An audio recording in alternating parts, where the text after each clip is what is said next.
Hello friends, Cheryl here with Inked Pulp, and I am back live today. I'm going to do some enameling, and I thought I'd bring you guys along for the fun. I have a ring that I need to enamel for a customer, and then I've got these pieces that are already enameled on the back. I've already got the counter enamel on them, and these are the ones that I put the little charms on, and I'm completely sold out of them. So I think we'll try and do some more pieces. And then I've got over on my other desk, I've got some of the crescent moons, although I do need to drill holes in them. So let's start with this ring. And I've got my kiln heating up. And I need to remember what color. Oh, yay. I'm going to be live for a while. I'm doing some enameling work.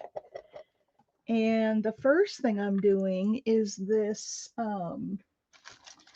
ring. Hang on a second. I'm looking at my colors. So I had a customer who saw this ring at my last show. Actually, that looks like it's a mix with the multiple colors. She saw it, but it wasn't the right size. So she asked me to make one for her in her size. So that's what I am doing.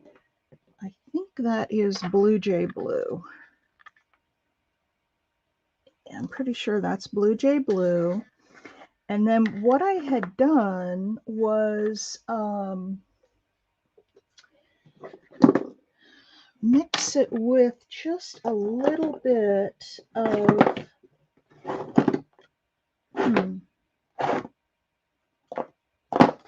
I mixed it. Hang on a second. Let me get a little container.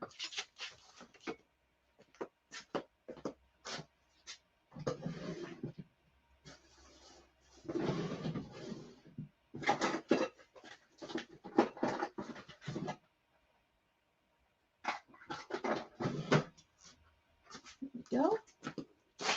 I mixed that Blue Jay Blue with a little bit of, hey, Mike. I'm doing some enameling. So I took this Blue Jay Blue.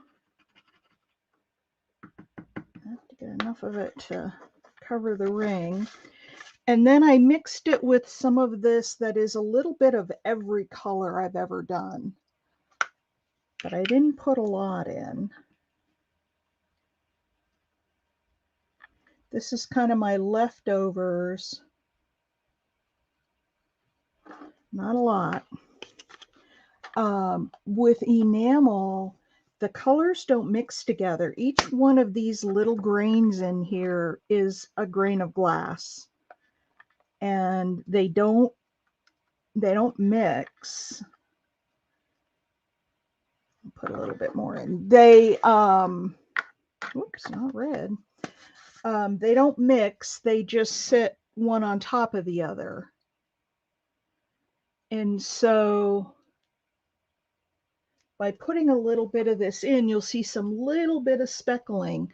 Now, did you guys see what I just did with that? I tell you, I am absolutely losing my ever-loving mind. There it is. When I put something down and can't find it. So I'm going to mix up a special batch, and I've got a couple little lumps in here that I don't want. So I'm just going to remind me, Mike, have you done enameling?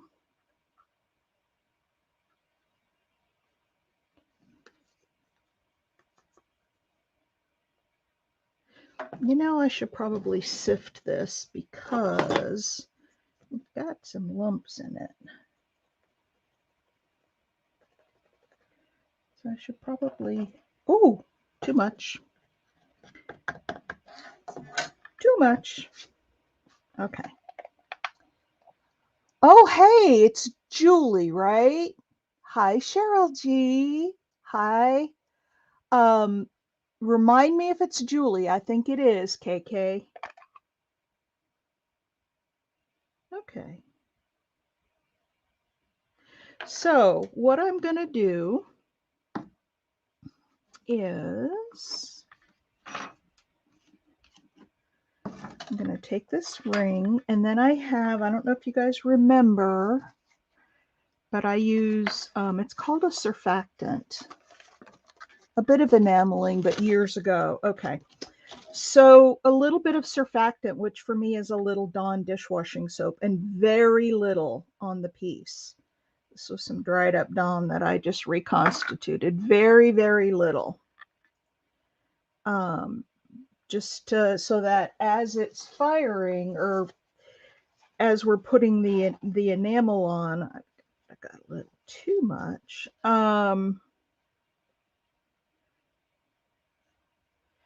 You know, it cleans it. It helps the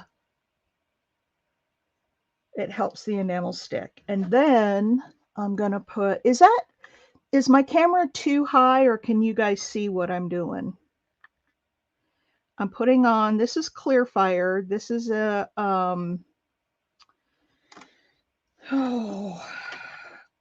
it adheres the enamel to the, not being a jewelry maker, I've never seen anything like this. Oh, okay. Well, enamel is basically ground up glass. Enamel works best with copper. So I am doing a ring, and I'm just sifting it. If a little gets on the outside, that's okay. But we're going to do a couple coats on the inside and then a couple coats on the outside. Okay. And I don't necessarily want it on the edge.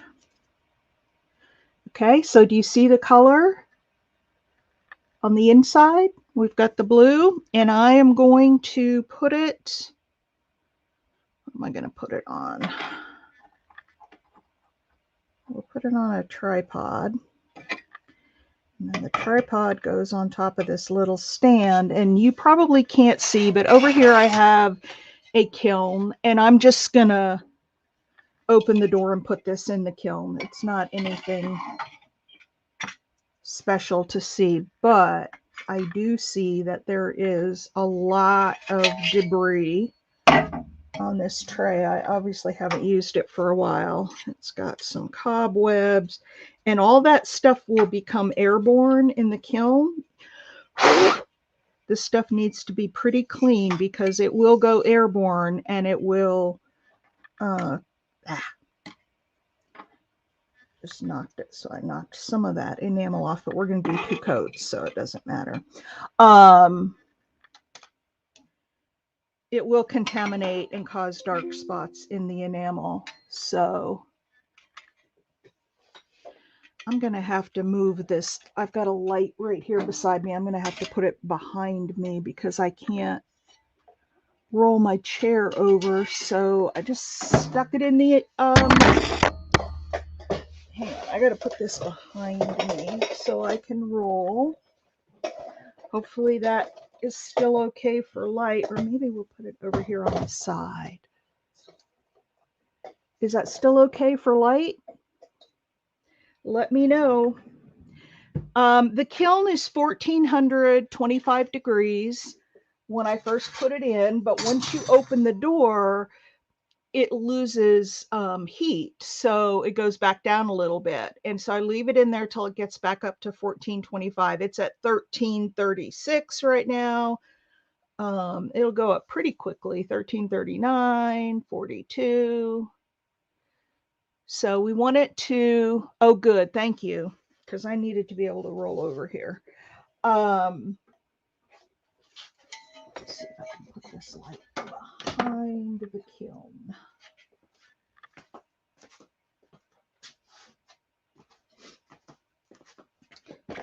So the kiln is basically, we're at 1376. The kiln is basically a little oven. No.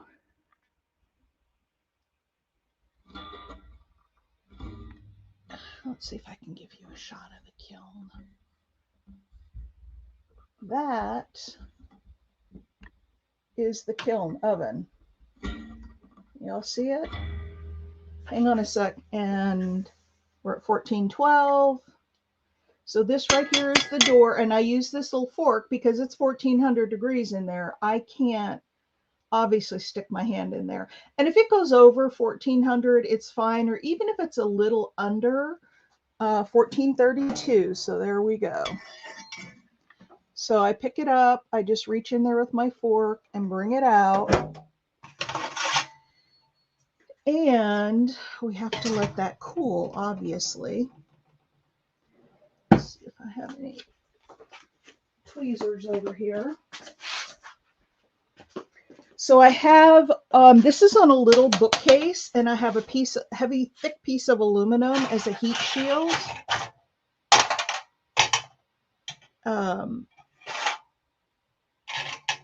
So it shields my top of mine. And then this is just a, this right here is a cookie sheet.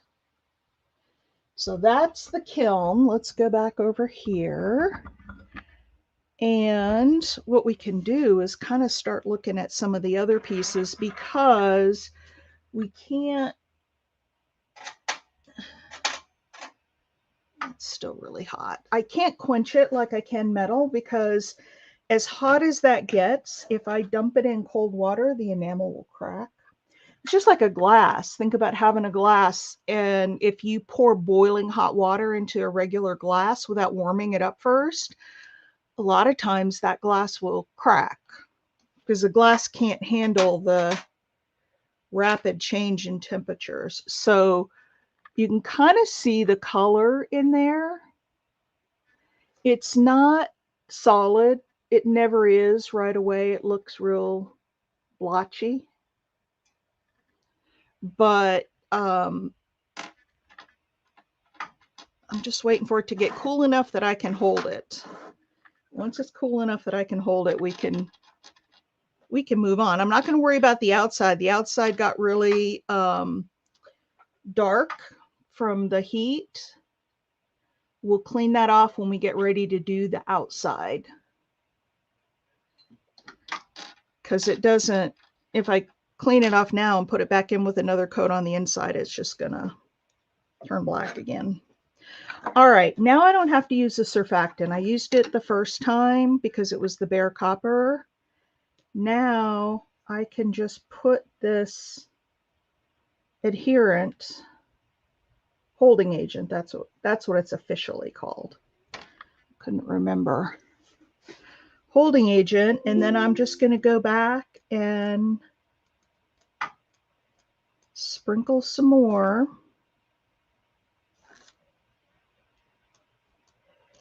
And we'll do 2 or 3 coats. We'll see how the second one looks, because it'll be kind of splotchy at first. It won't be a pretty layer right at first. All right. Okay. Here we go. Back on that little trivet and my little kiln fork, and I'm going to stick it back in the kiln again. And what you'll see as we make some of these things today is that it can take, 5 or 6 firings to get a piece done. They go in the kiln, out of the kiln, in the kiln. We're going to do some with crackle enamel today. And I've got some recipes here. So let's look at part 2. Crackle enamel is where the enamel crackles like this. You have different colors and they crackle and make pattern. And I'm going to pick out some of these patterns to do on those other pieces over there. And we'll do that next. Like, see, here's one with some yellows and blues, blue and a purple. I have some colors that I really like together. Ooh, that's cool. Dark lavender. I don't have that. So I have to have the colors too. There's a gazillion different colors. And enamel anymore is really, really expensive. So I'm trying to use the colors that I have. You guys can sort of see there. Let me open this drawer. Do you see all that? Those are all enamels. Then I've got more over here to my left. So I've got lots of colors. Oh, good. We can get a little view of the tray and this. So tell me again, am I too high up? Can you see okay? Do I need to come down farther? Okay, this is done. Yeah, we're gonna need a third coat. And I don't know if this is exactly the same color, but it's close enough. I think she just liked the fact that it was blue.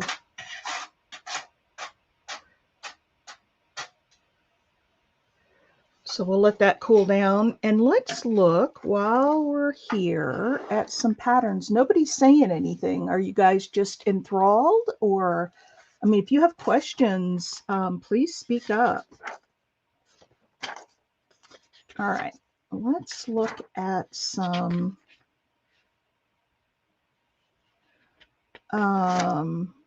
patterns. So see, here's one where it had just the yellow on it first, and then the blue went on, and this is what it did. That's kind of a cool pattern. Undercoat white, clock. I have, oh, I don't know if I have transparent egg yellow. I do have cobalt.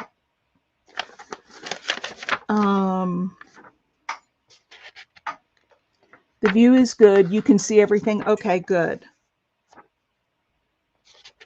I'm letting that other one dry, and I'm just looking at some patterns. I love this one, but I don't have dark lavender. And I don't have ozone blue. I have Prussian blue, but I don't have the other colors, although we could try it with some different colors. Huh, let's think about it. Well, actually, let's try one of those.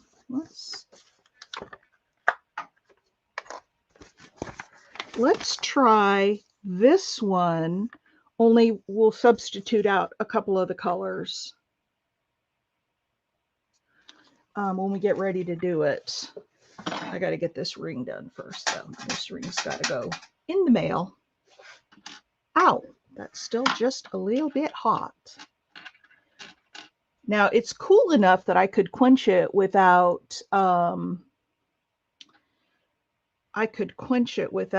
damaging it.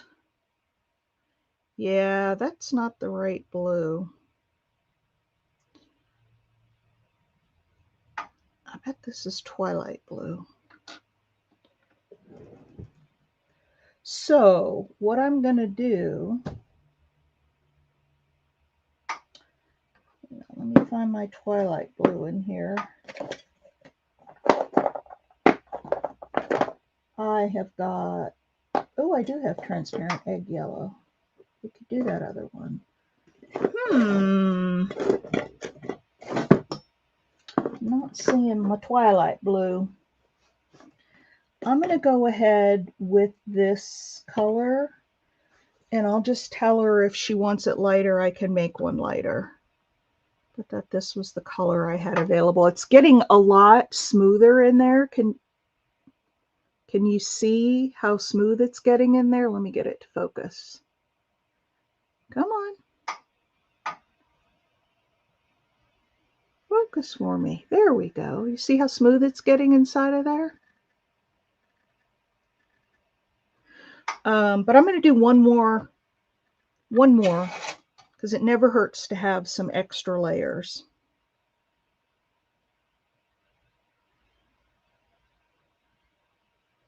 So put on my holding agent, sift on the blue, and it's better with enameling to put on multiple layers and have them be thinner than to try to put on really thick layers. The enamel comes out better if you just do the thin layers. Okay. On jeweling or rose? Yeah, transparent. Enjoy watching. Can't see me creating any enamel jewelry. Yeah, and you may not. You may not ever get into doing this, but I like to show it because people are. I'm surprised Mimi's not here. She loves to watch me do the enameling. All right, get the fork. And back in the kiln we go. And I didn't make up a whole lot of this, so I'll get maybe 3 coats on the outside.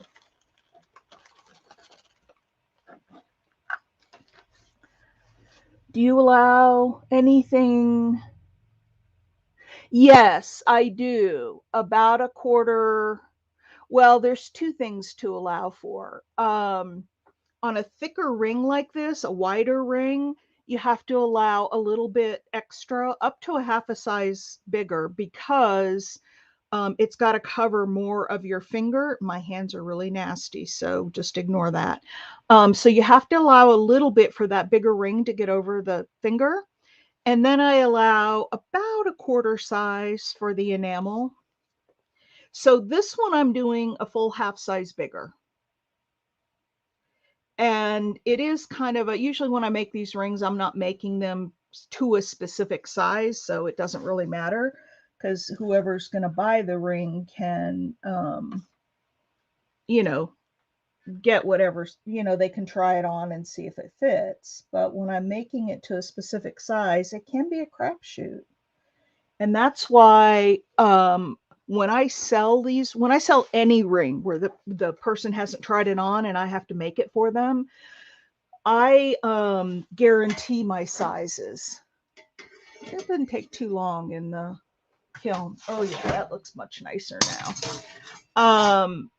I guarantee my sizes, meaning if they get it and it doesn't fit exactly right, they can send it back to me and I will remake it. Because the one that, as long as it comes back in the same condition, I can always put it out for sale at a show. So I'm not out anything. But I always guarantee sizes, because it doesn't do anybody any good to get a ring if they can't wear it, right? If it's too small or too big. So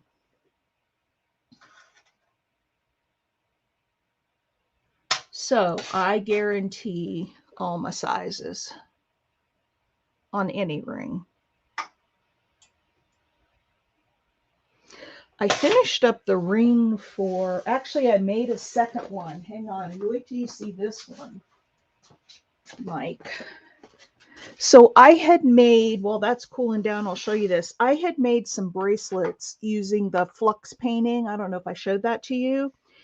And then I had a guy at my last show who fell in love with that pattern, but he wanted a ring because he's engaged and he thinks men should be able to wear engagement rings too. So he saw that pattern and he asked if I could make a ring. Get this light over here on this a little bit better so you can see it. Can you see that pattern in the ring?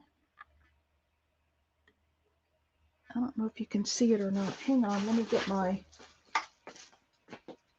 I usually put it on my ring mandrel.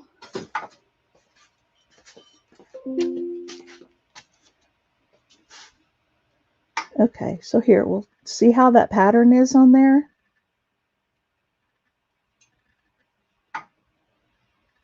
Isn't that cool pattern?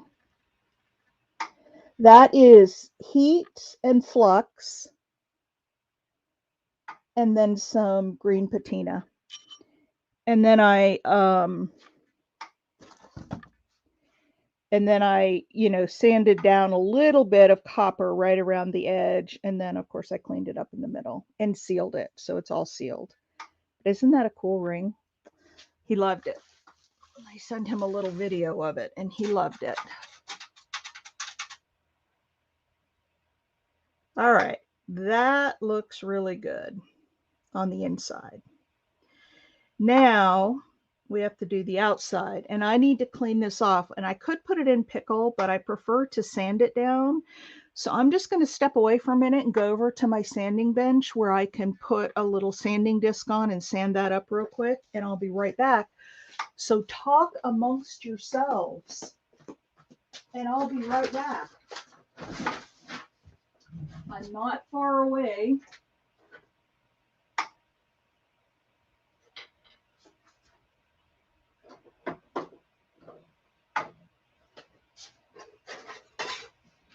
You'll hear my little flex shaft start up pretty soon.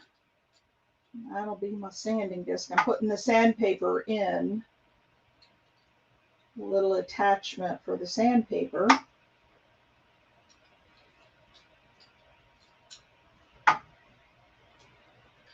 All right.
Whew, almost done, you guys. A little bit more to go.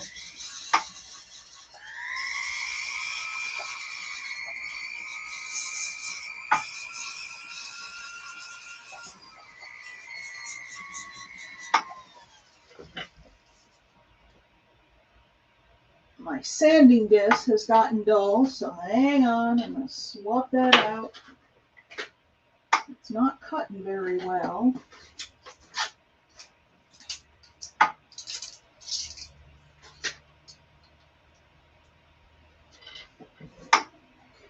Here we go.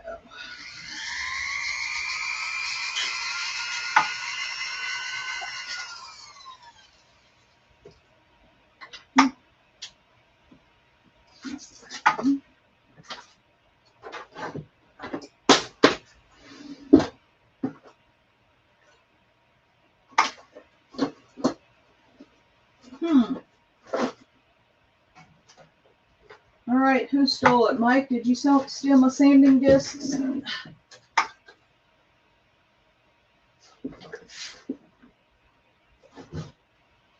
My coarse ones?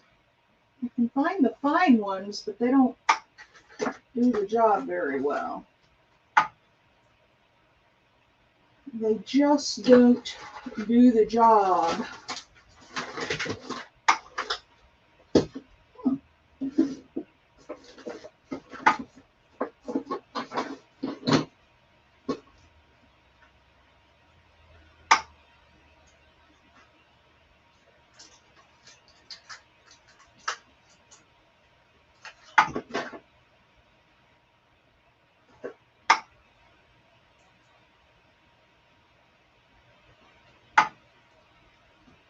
Well,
Hope I didn't lose y'all. Holy cow. That was an adventure. Did I lose y'all? You're back? No coffee.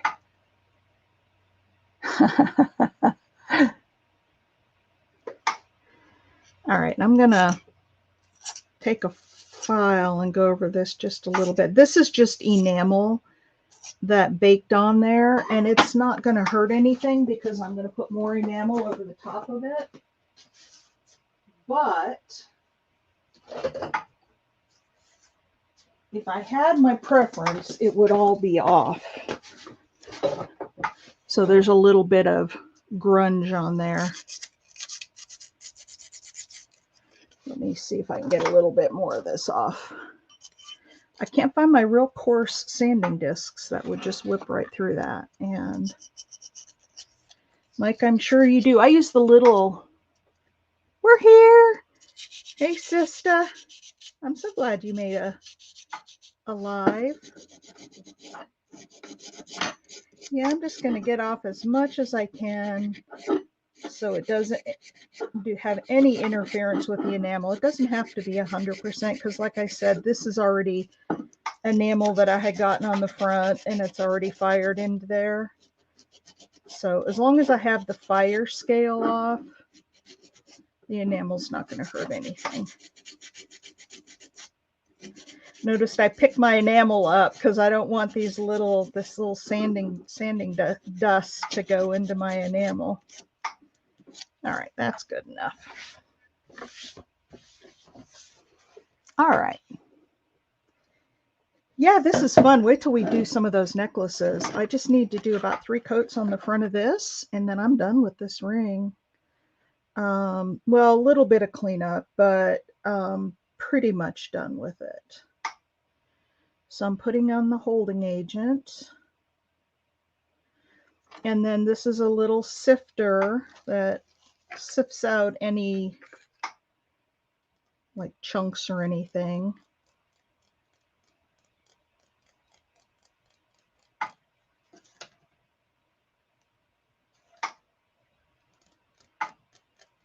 I love this Blue Jay blue color. I hope she does too.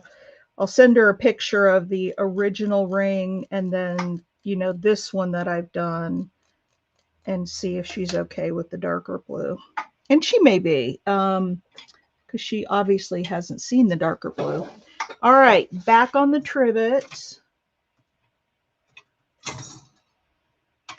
And back into the kiln. And we'll do 2 more and then it'll be done. So this one will take 6 firings, which is not unusual.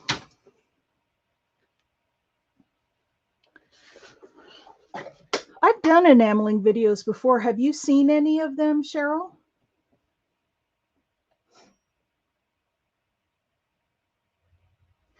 So I see Mike and Cheryl and Carol. So I see 3, but it says I have 5 in here. Who else is in here watching? Speak up, say hello. And if you guys ever want, you know, enamel stuff like for gifts at the holidays, just let me know.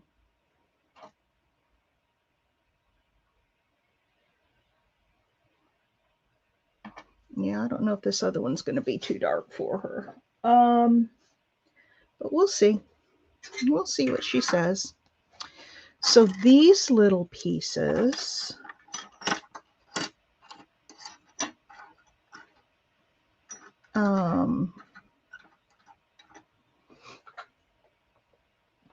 again, they're already enameled on the back, so I don't have to worry about that.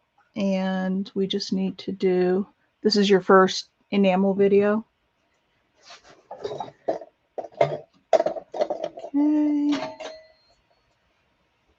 Now I'm going to take it out a little bit before 1425 because I know I have to fire it again. So it's not, it doesn't have to go. So when you fire enamel, it goes through 3 stages.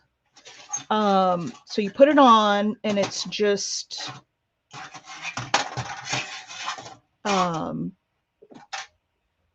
you know, the powdered glass. You can file, the first stage that it gets to is called orange peel. You know how an orange, well, actually, no, the first is sugar. Sugar firing is when you fire it enough so the glass melts enough to stick to the piece, but it looks like sugar on the top, like little sugar granules. It's got some texture to it. And then if you leave it in a little longer, it goes to orange peel. And that's, you know how an orange has kind of that bumpy skin. And then if you leave it a little longer, it goes to smooth. Now, you can see on this one, can you see? I don't want to touch it because it's real. There are spots along the edge that didn't get any enamel on them. It's really very rough. And so after we do the second firing, that will smooth out. But I got to let it sit. Gotta let it sit. So let's see what on this one. I need Prussian blue, which I have. Let me find it. Oops.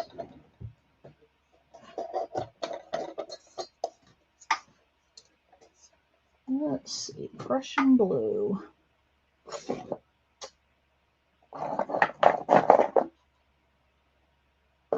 And, you know, I do try to put these in some sort of order, but it just doesn't work.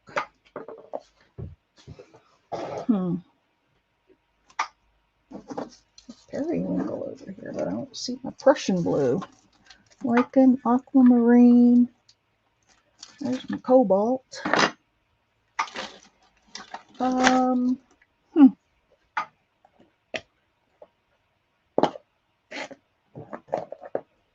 I know it's in here.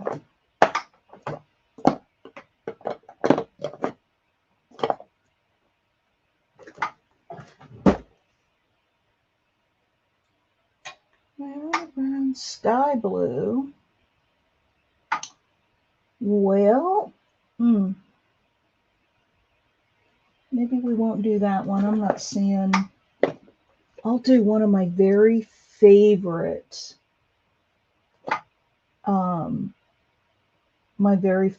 combinations. Van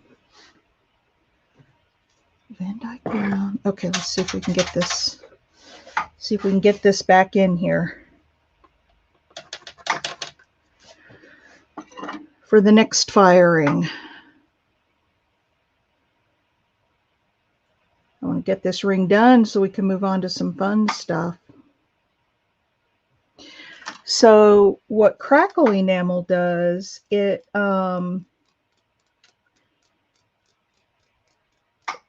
got a different melting point than the enamel I'm working with. So when you put, it's a special kind of enamel, and when you put it on your pieces, as they're melting, well, you put a bottom layer on, which is just, you know, some of your crackle enamel and some regular enamel. That goes on first. And then,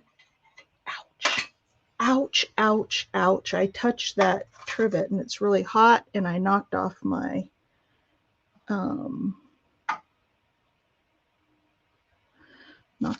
enamel.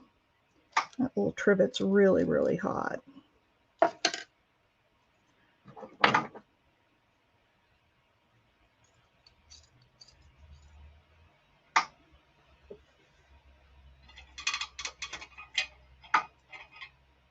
Okay. Anyway, you put on your bottom coat, and then you put on a layer of crackle enamel, and then you put whatever colors you want on top. And the second firing, as it's melting, it causes that crackle enamel, causes the top layers to kind of split apart. That's how you get those little cells in there. All right. And I gotta get the rest of this in here because we're going to need a couple more or one more layer. And then I'll take it over some sandpaper or my file and sand down the very edges so it shows coppery. We're here. So what you doing today, sister? And Mike and Carol, what are you guys up to today?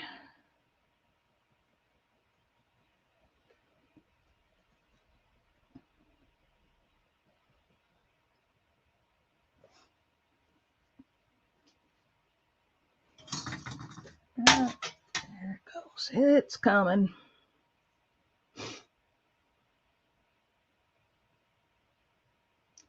It's a pretty day here in North Carolina. It's going to be about 73 degrees today, and the sun's out. I can see out the window there's a little breeze. It's very pretty. I finished my art before breakfast, and then I went for my walk. I've walked every day now for, I don't know, 5 days. I missed one in there, but I'm walking every day to get all my numbers back in order. Well, everything's good. Like my blood pressure's good, cholesterol's, all that stuff is good. It's my blood sugar that gets out of whack, but it's been really good the last couple days since I've been walking. Okay.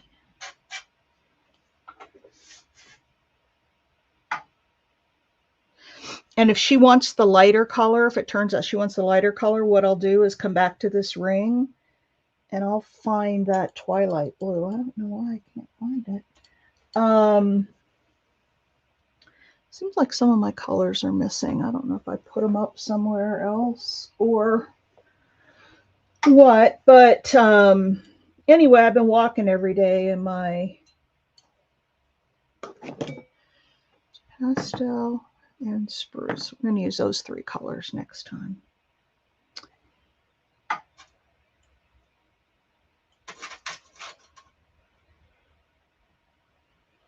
This reminds me of the, you know, the blue enamel, needed the, aw.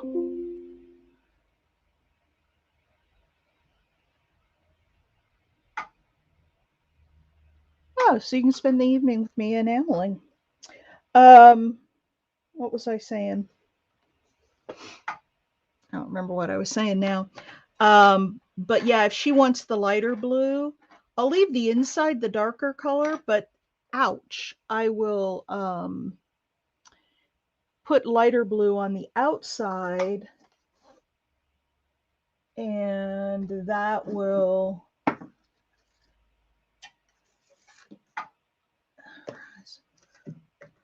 this is French blue.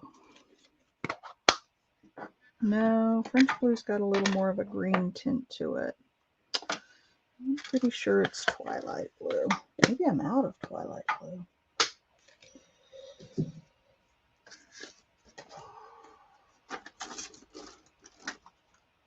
Huh. This is the more layers that's on there, the longer it takes to cool down. It didn't take quite this long the first couple of times, but it'll take longer and longer to cool down because it's got more, you know, more layers on it.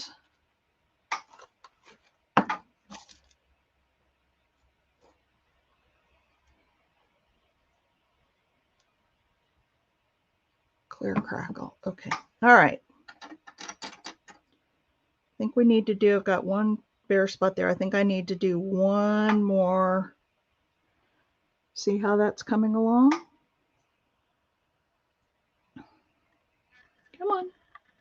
And it's got those little tiny flecks in it. Come on.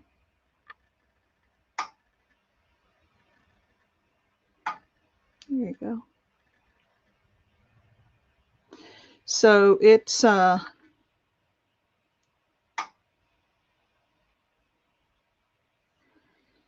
think we need one more layer, and that'll be good. And then what I will do is take my, the other thing I'll do is put this in the tumbler. I always put them in the tumbler because what I have in my tumbler is stainless steel shot. Oh, I don't want to do that over the top of my enamel. It's stainless steel shot, and so if the enamel's going to crack and come off, it'll do it in the tumbler, and I want to know that before I send it to my customer. But anyway, you see how nice and clean that edge is now? See how it's real coppery showing? Hi, Carol. We're doing some enamel. I'm just finishing up a ring, and then we're going to make some necklaces.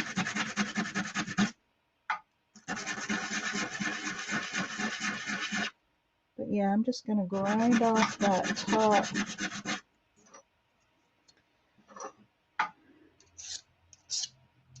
I'm going to put it in the kiln one more time, so I probably don't need to be doing this, but because it's going to get dark again. But you can see see how it's coppery at the top.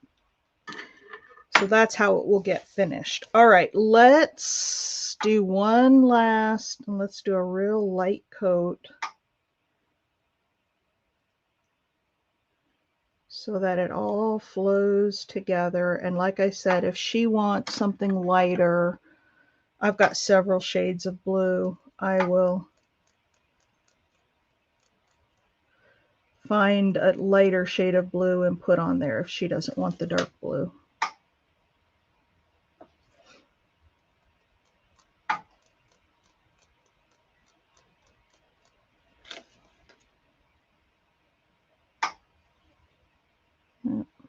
Get this right out to the edge. That's the other thing with enameling. Sometimes it's hard to get the enamel right out to the edge of the piece. And especially with a ring like this, you need to. So I'm just making sure I have some little sprinkles right up to the edge. All right, I don't know if this is...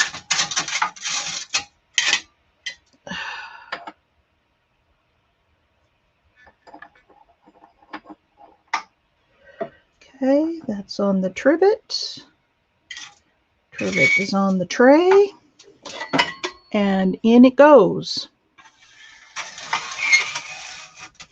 for one last firing.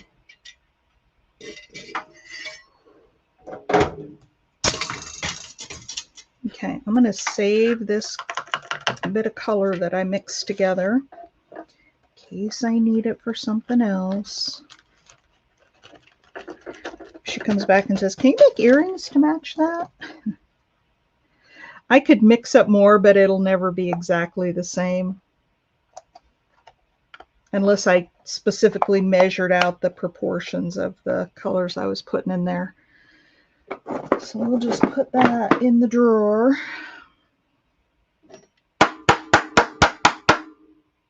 When we go from one color to another, we don't want any of the old color in there. Usually a good tapping on the edge of the desk will do. Now, normally I would put all these extras back into that, I'm going to bring a garbage can over, back into that other jar, but of all the mix, but I'm not doing that today. All right, it's almost done. And then we'll start on these. I'm probably going to do these one at a time because I want to make them all different colors. And while one is firing, we can be putting the enamel down on the next piece. I can do them. I've got multiple trivets. I could do them all at once, but I'm not going to.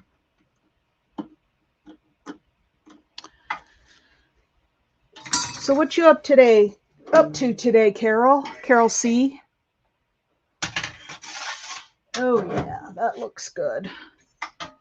That looks really good.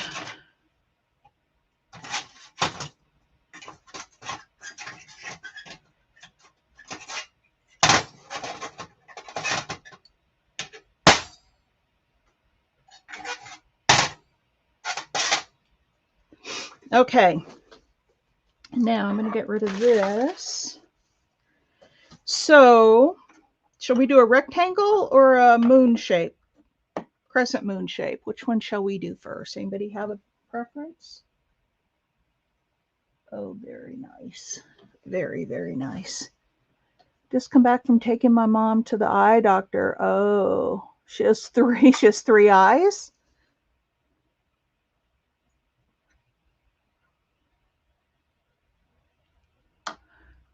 Rectangle or crescent moon? Which one shall we do first?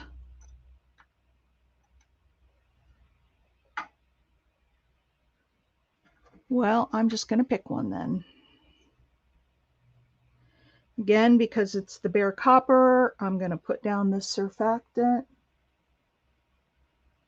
3-eye doctors. You just said she has 3. I'm like, 3 what? 3 eyes? That woman have 3 eyes? All right. So I've got the surfactant down. Now I'm going to put the holding agent on.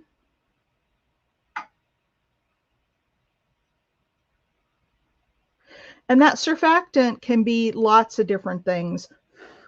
It's just sort of something that will clean the metal. And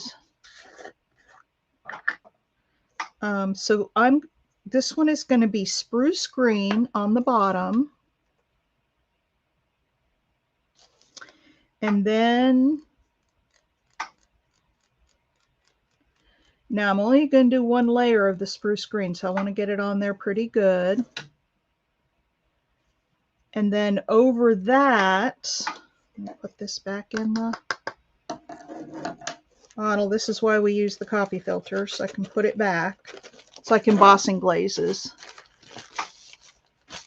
Don't want to waste it. Too expensive. All right. Actually, I'm going to fire it at this stage. I'm not going to put the crackle on it yet. Let's see, what does it say here?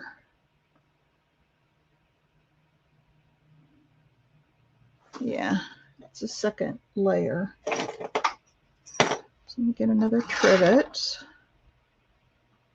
Now the thing you have to check too, like this is going to be a pendant, so I've got some little holes in here for where the chain goes, and I have to make sure there's no enamel in there that will clog up those holes. Otherwise I'll have to drill it out because it's glass. All right, let's fire this. And that color is called spruce green. I'll show you one of my very favorite color combinations. We'll fire that. Now, I want to do one. No, you know, I don't know if I want to do that. I liked this one that was the yellow and blue. It had the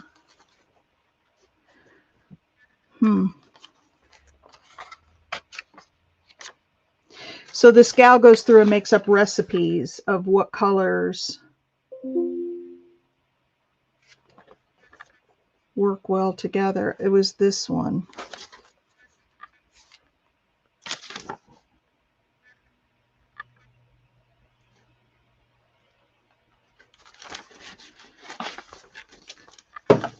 Should we make one of these where it's got the yellow and the blue?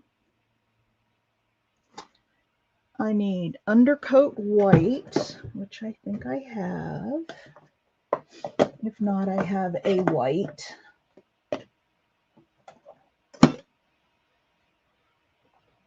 There's the egg yellow. Transparent, and then the cobalt blue I have here. So there's those colors that I need. Now I'm just looking for the undercoat white. So let's see if I can find it.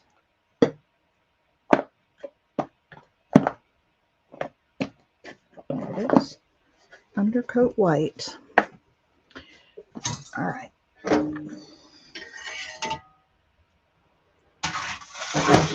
Now, I don't know if you can see this, but even though I fired it to 1442, remember I said it gets to be like egg peel or eggs, orange peel. Do you see that? See that texture on the top of that? That's orange peel.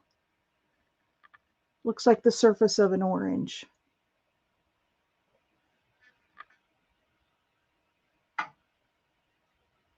Okay, I'm going to be live for a while.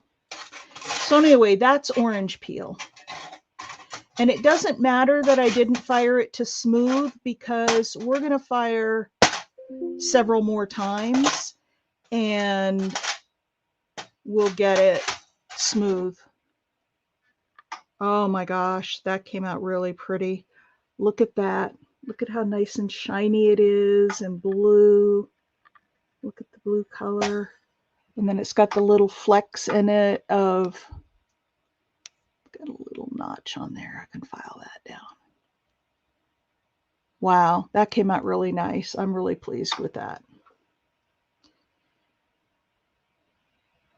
So that will go in the tumbler, and the tumbler will actually clean up these edges and make them all nice and shiny.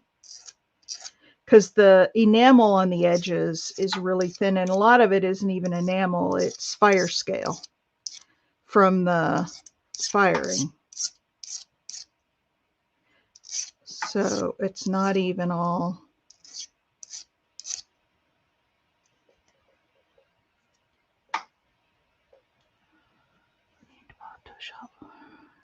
Okay, let me do this side.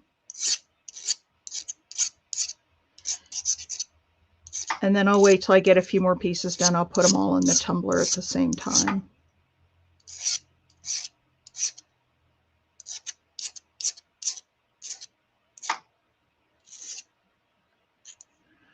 All right. And then I usually go around and kind of bevel it just a little bit on the edges. I don't want to go too much because I don't want to, you know, break the enamel. But I can bevel it down just a little bit so it rounds out that edge.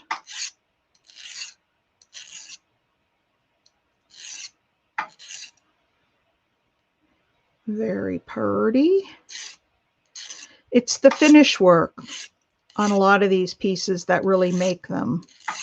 And you know, it's funny, I go to craft shows and I can tell when people are, you know, making their stuff without really putting the work into it to finish it and make it look pretty. And it bothers me because I think somebody's going to buy that and they don't know that it's not finished real well. It's like on a silver ring, you should never see the seam on a sterling silver ring. Like if you buy a band ring like this, you should never see where the seam is on the inside or the outside. And if you do, then it's not finished right. By the way, on this,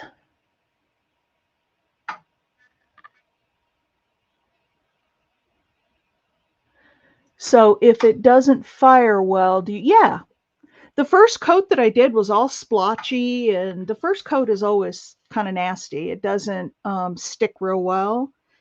And then you do the next coat and the next coat, and I've got 3 coats on this, and now it's really smooth and pretty. And see, the one that she looked at the show, you see the difference in color. See the lighter blue versus the darker. So I'm going to send her a picture of this lighter blue or the darker blue and see if she likes it. And if she doesn't, I'll either make it, I'll probably just make another one because you saw it didn't take that long to make. And then put this one out for sale at one of my shows. And if she loves it, then I'll send it to her. But yes, if it doesn't fire well, now sometimes it gets screwed up enough that you kind of have to start over. Now, I have gotten some very interesting effects by, you know, if I had something like a flat piece and I had fired it and I didn't like how it turned out, I've taken a hammer and hammered it to crack up all the enamel. and break off some of it and then put more over the top of that.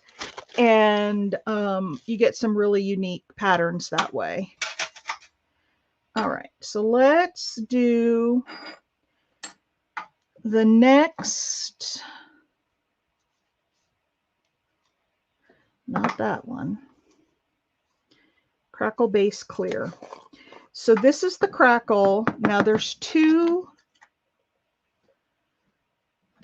types of crackle. This is the smooth crackle, and I'm going to put this on the bottom. And then when this comes out, I'm going to put lump crackle, which are little lumps. Oh yeah, right. I've had everything under the sun happen to my pieces. So I'm going to put a good coat of this crackle clear, and even though it looks white, it will fire clear. So I'm going to put that in the kiln.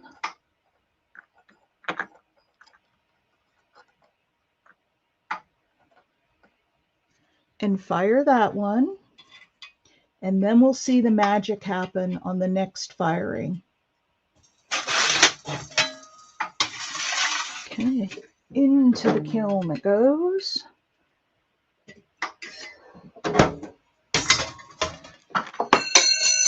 Oops, file down.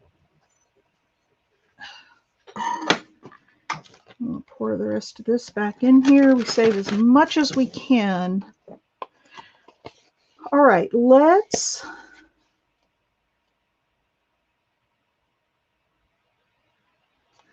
this one shows 4 firings. So let's do one of these little pieces. Oh, you should see some of the things that have happened on my enamel pieces. And then sometimes I just don't like them, and yeah, all kinds of things. All right, so here's my holding agent. And this one calls for undercoat white first. Okay. And see these little numbers that I have written on here? If it starts with a 1, it's an opaque color. And if it starts, ooh, this has got some little flecks of something in it, but I don't think it'll matter because it's going to be on the bottom. And eventually all enamel gets little flakes of stuff in it. And you don't want that because that stuff will all show. But we're going to put other stuff over the top. Now, see how one of my holes is clogged up? Right here? I got to clear that because that'll plug up the hole. Oh, let's take this one out.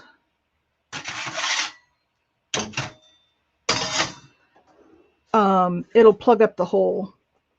So that one's ready to fire.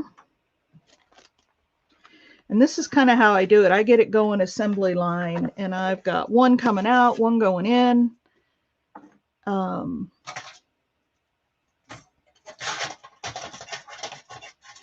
This turns, it's a really pretty color.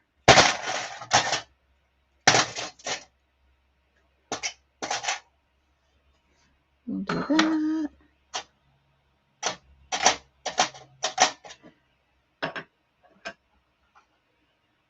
Put this one on.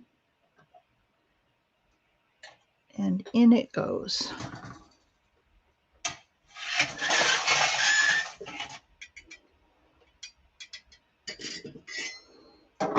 In that one goes. Now, what I'm going to do on this next one, see how those are little, they look like little crystals? Those are going to go on, and I'm going to put a layer of pastel gray, and a layer of Van Dyke Brown. Van Dyke Brown is a transparent color. Pastel gray is opaque. But I gotta wait till that cools down. It's still too hot. And then when I fire it, these little, the crackle powder will cause it to crackle out, but so will these little crackle lumps. They'll give lots of really good crackle effect.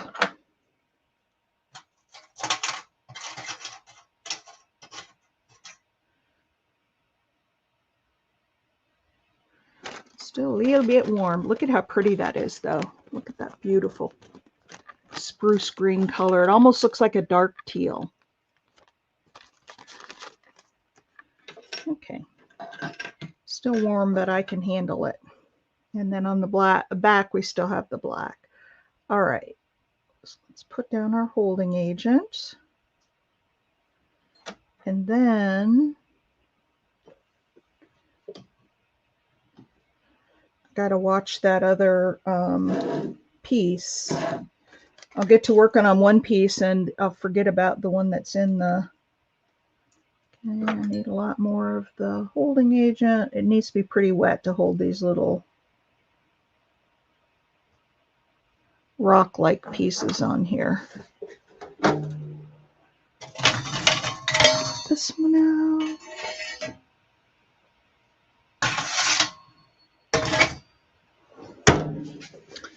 All right, let's get some more of these. Come on.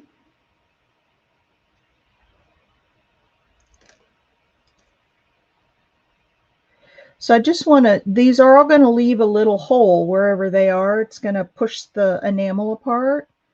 So I want to kind of space them out so they're not just all clumped on one side. I guess you could if that was the design you were going for.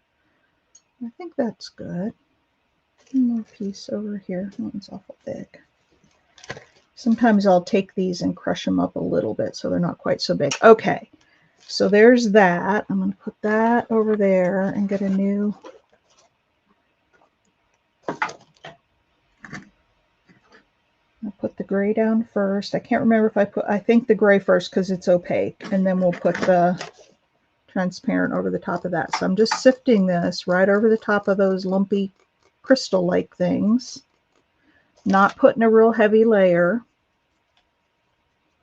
Okay, I'm going to set that down for a minute and put this back. And this back. Now, back before Tim Holtz even had a distress ink,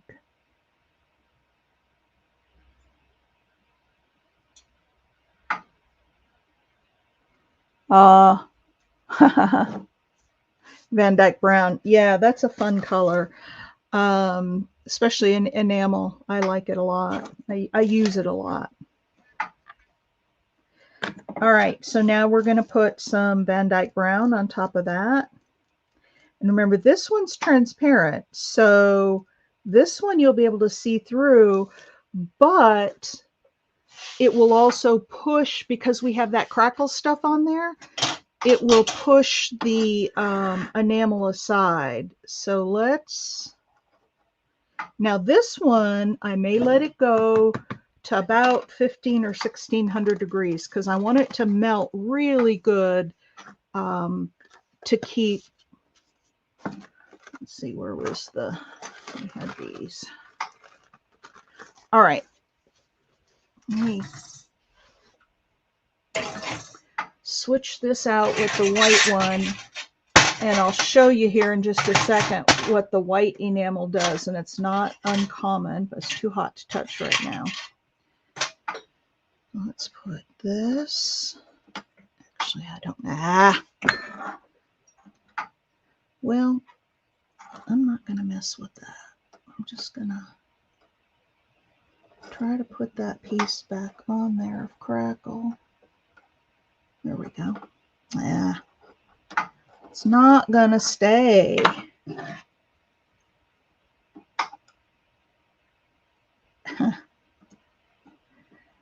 one little piece of crackle that fell off. So see, Cheryl,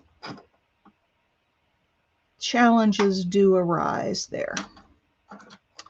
Challenges definitely do arise. The other thing you don't want to do, when I put on that holding agent and it's liquid, you want to let that dry before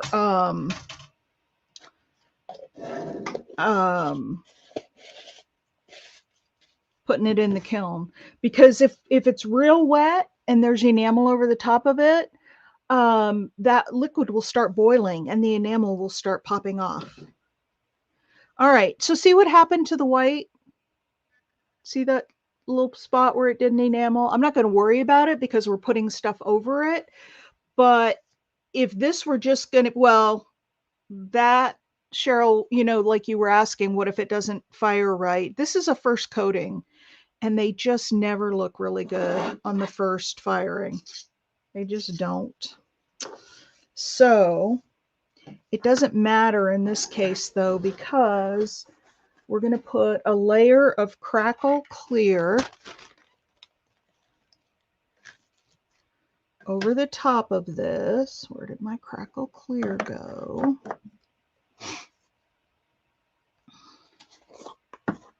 I'm going to fire this exactly like the recipe, and I may come back and do something a little different with it, but we'll see.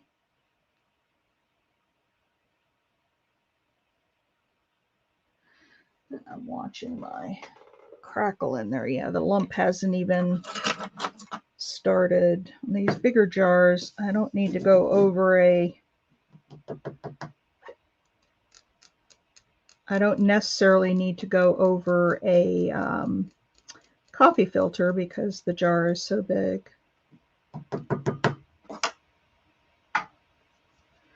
All right, that one's ready to go. As soon as this other one comes out, this other one's only at 1454. Some kilns don't, mine has a little window in the front of it, so I can peek in and see what's happening. Some of them don't have that, and I don't know how you would ever enamel without being able to see what's going on in there.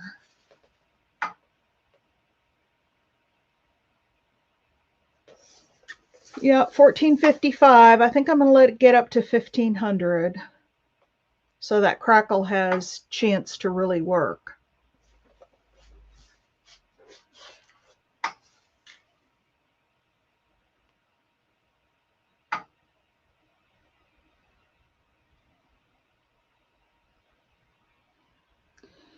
All right. Oh, it's not going any higher than 1455. I must have it set to max out at 1455. But we'll let it sit there a little bit longer. Let me peek at it and see what it looks like. Oh, it's pretty cool. It's pretty cool. Now, enamel changes color as it cools. And I'm going to show you, this is right out of the kiln. See how that green is not real dark? It's kind of a lightish color, but look at all those little cells that are in there. So we'll let that cool, and then we'll come back and look at it and see if it's done or if we need to do another firing. You can always keep firing. There's no limit to the number of layers you can put on, but at some point it'll start looking, no, not so great. I know, isn't that cool?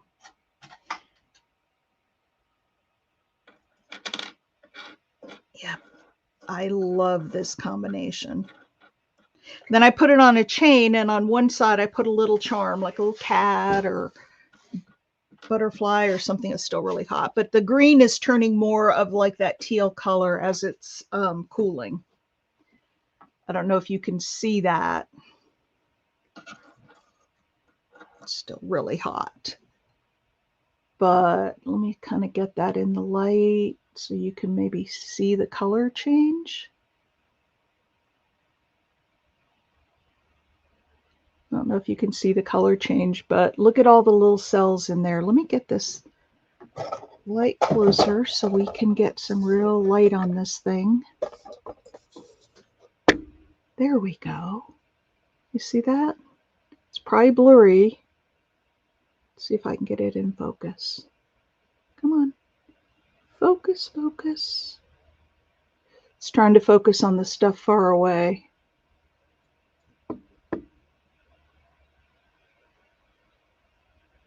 Isn't that cool?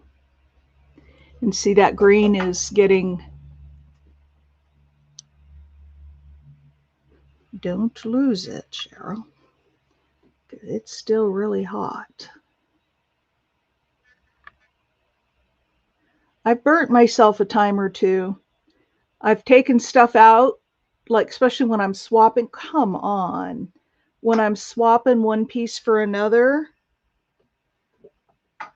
Oops, this one's done. I'll forget that I just took it out, and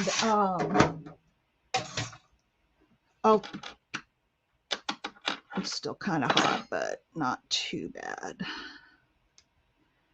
I'll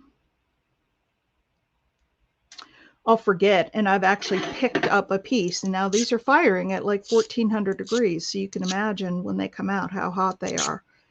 And I have picked up a piece right out of the kiln that was sitting on the thing, and I forgot.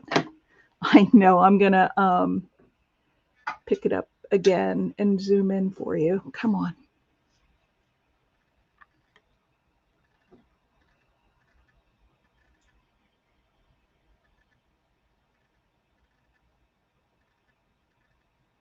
There we go.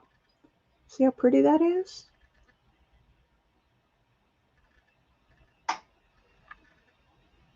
I think you can see that. I'm looking at it on YouTube, and it looks like you can see it okay.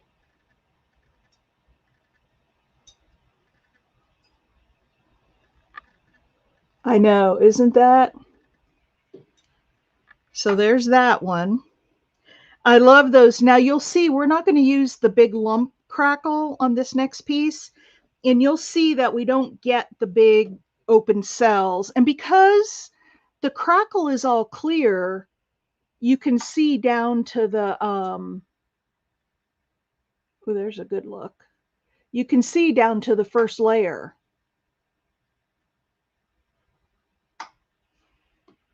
It looks like a flower. Flowers in there, yeah. So that piece is done. It's ready to go in the, I would just go around and, you know, like clean up the edges, get the enamel and fire scale off the edges, and then throw it in the tumbler, and then it's ready to go on a necklace.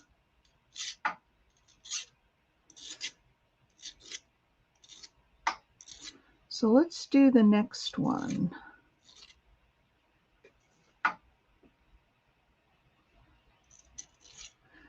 Been on here an hour, but I'm just going to keep going. If you guys want to stay and watch, you can. If not, I understand. I need to get a round file to get in there, and I don't have one handy. So anyway, there's that piece ready to go. Now let's go over to this other piece. Ouch, it's still very, very, very hot. And now we're going to put a medium coat of transparent yellow, egg yellow. And then we'll fire the cobalt blue. Now, even though I didn't put the lumps on there, I'm tempted to put them on anyway, but I want to do this per the, she doesn't always put the lumpy stuff in hers. I like it better with the lumpy stuff. I think it gives a better look to it. I just love that. That pastel gray, and you can see just a little bit of the, do you see the Van Dyke brown around the edges of the cells? And the pastel gray. and it all split apart. So I just love the way that looks. All right, let's take this piece and now put on some, this is a transparent color. This is egg yellow.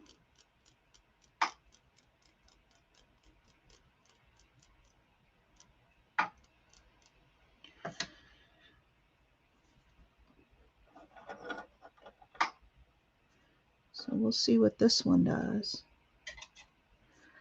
I'll bet you I don't like it as well without the lump crackle in it. I just have gotten used to using that lump crackle and I love it. All right, so there's another one. Now let's think about the next piece. And I can make up my own recipes too. I don't have to use. I love that gray and Van Dyke brown on top of a color. We could put that like on top of purple. Let's see what some of her other patterns are. I'm actually off to a Finnebear class. Oh, well, thanks for stopping, Carol. You got to see some of my metal work that I do on the enamel side. All right, let's see. I see another pattern that I really like. A lot of them are very similar. This is not, these aren't really patterns. Ooh. Gray, clear, black, and white. Look at the black and white one. Should we do a black and white one, you guys? What do you think?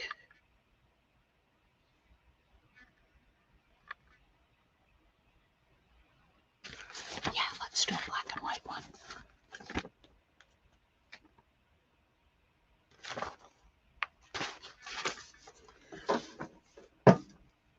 Let's do a black and white. So we need pastel gray, which I already have out. Pastel gray, crackle clear, black, and undercoat white, which I have out too. I need to get my black out. I'm going to let that one go a little bit longer.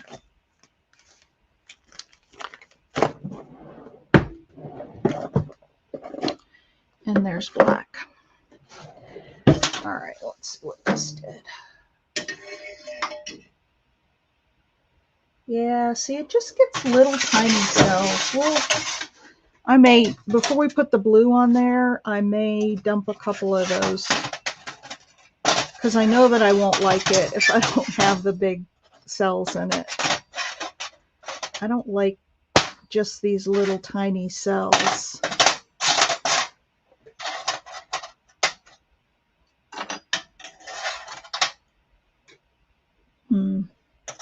Yeah, and look at this. Look at this egg yellow. What color? It's like orange.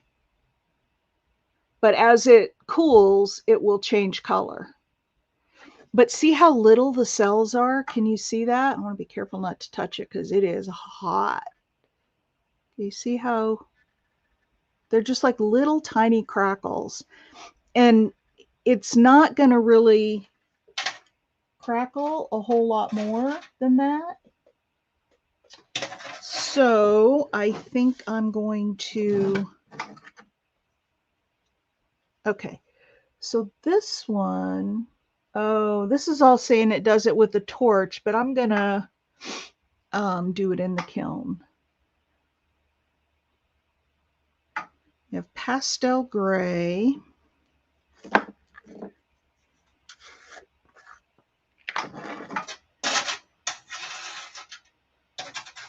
See, now it's starting to come more yellow. There's a couple of dark spots in the middle. That's where the enamel had not covered it the whole way, but we're going to put cobalt blue on top of that, so it'll be okay. Okay, we've got surfactant.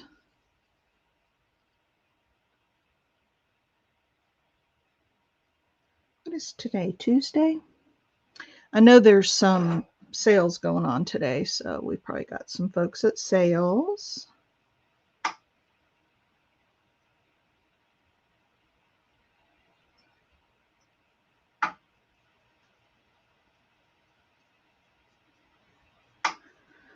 Okay, this is pastel gray on the bottom.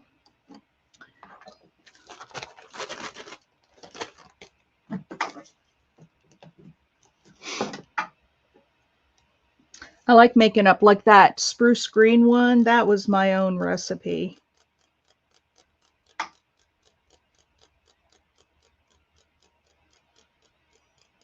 All right, so there's that.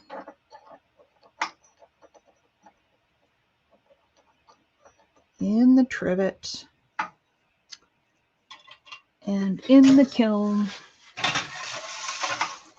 Now, this would have taken a whole lot longer if I had to do the backs too. And the reason you have to do the back, you can't just leave it copper, is because the enamel actually pulls.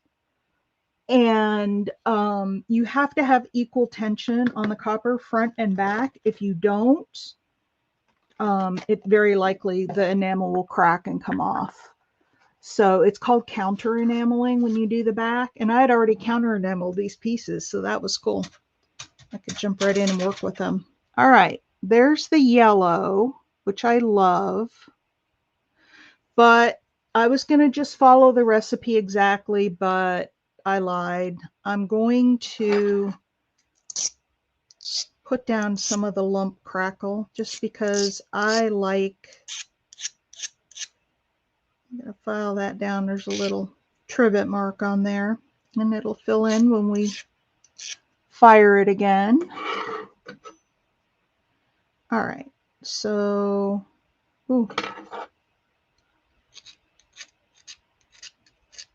And then tumbling will take care of a lot of that too. Okay, where's my, so I have this, and then I have cobalt blue.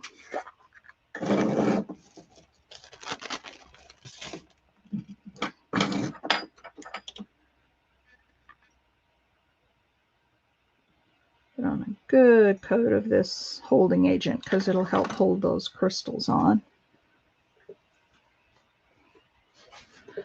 All right, this one's done.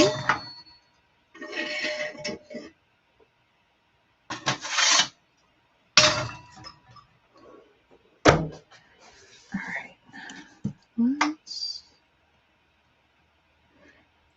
and I've experimented with like when I put the crackle on. You know, a lot of times when I'm doing stuff online, it takes me longer, and this isn't the case. I'm just kind of moving along at my regular pace here. So thank you for hanging out with me. And those who watch on the replay, thank you. If you have any questions, if you're watching on the replay and you work with enamels and you have any questions, please let me know. I'm happy to answer questions. All right, so there's a good bit of the crackle, the lump crackle.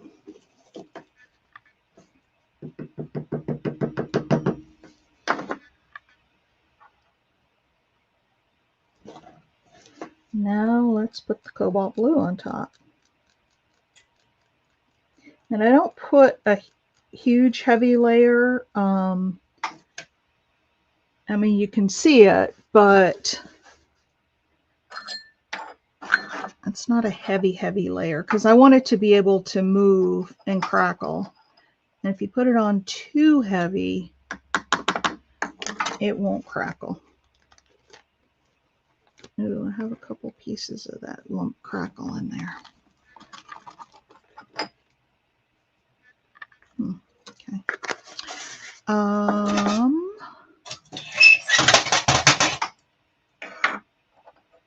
Now this one will show the magic as well. Once it fires, we'll see how this comes out compared to the first one.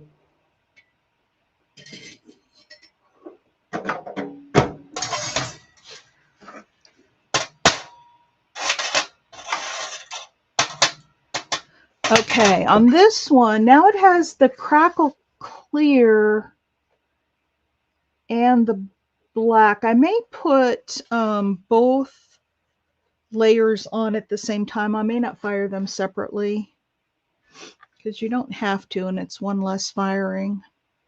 Okay, what did I do with the lid to that thing?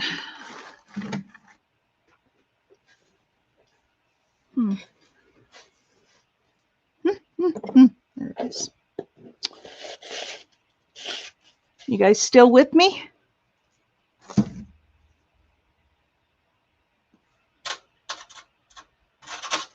All right. Ooh, hot, hot, hot. So you see on this, ouch, that is really hot. You see on this layer, it's not real, first of all, it's orange peel, but it's not real thick, and there's a little divot in the middle, which if I were firing another layer of gray, that would fill in.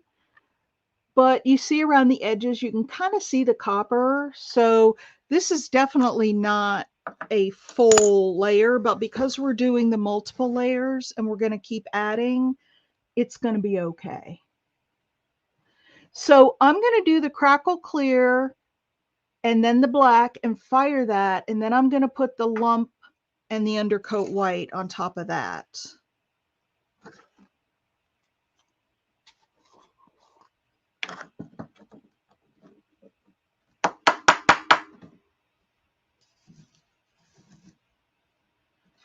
Okay.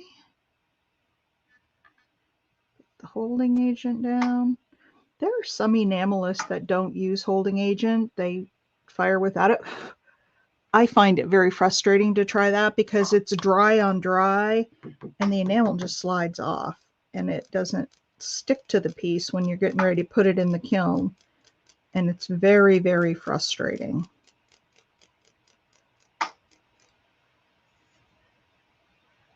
So I've got that. Now we're going to put on some black. While cleaning strawberries, yum! I love strawberries.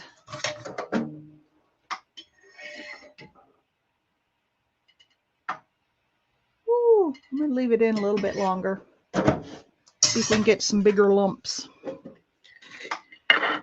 Whoops.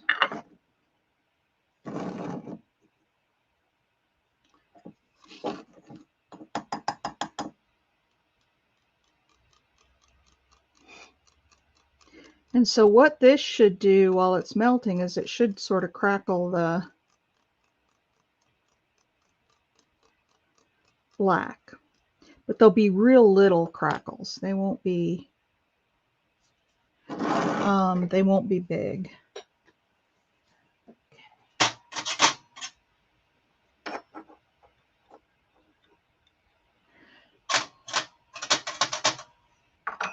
Okay, there's that.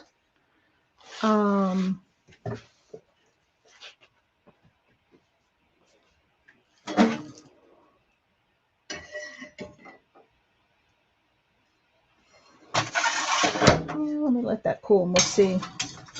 It's pretty. That's not what I thought it would do.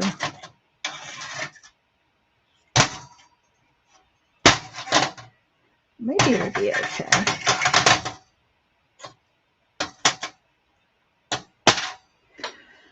Well, I was reading a story online about Bruce Willis. That poor guy. I always really liked him as an actor, way back to the days when he did Moonlighting with Sybil Shepherd. And he's just, his poor health is just really, really struggling. I feel sorry for him and his family. So he just always, of all the actors in Hollywood, some of them I wouldn't give you 2 cents for, but I always really liked him.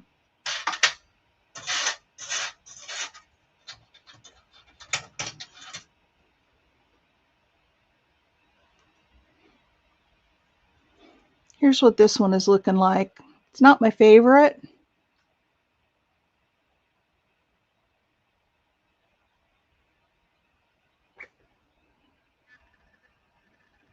It's got too many little compared to this other one. Hell, I guess it has little ones too. I don't know. It's just not my favorite. But I could probably put some more lumpies on there, some more crackle. I don't know. Maybe I'll just leave it and put a charm on it and see if it sells, because somebody may like it. Hi, Edna. I am working on enamel projects.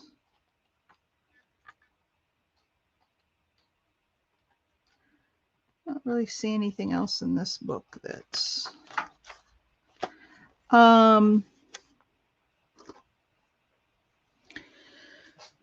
so let's make up a pattern now that you've seen a couple of ways that this works. Like, let's think of some colors that we could do.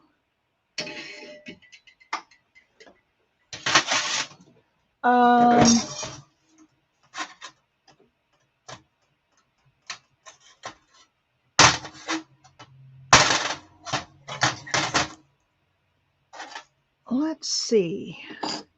What colors haven't we done? We haven't done any real yellows.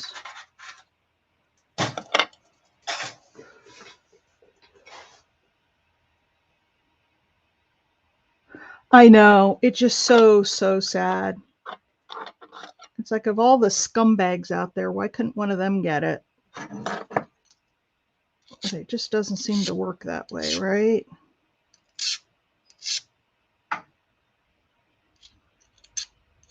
So these are little marks left by the trivet. And I have a product that I can coat my trivets with to help them keep from sticking, but I'm not going to stop right now and coat them. But it's where they were sitting on the trivets. All right, there it is, all done. What do you think, honestly? Tell me honestly. Do you like it? Do you not? It's got the blues and the yellows. What do you think? Sista, Edna? Anybody else who's left in here? What do you think? It's not bad.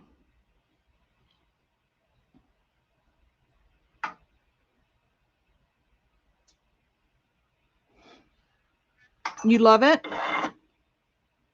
Well, we're going to do another one from the beginning here right now. Here's the first one we did, Edna.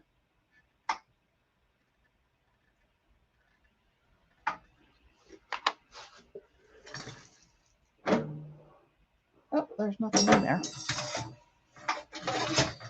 What am I waiting for? This one. Okay. Ay, ay, ay, ay, ay, that's hot.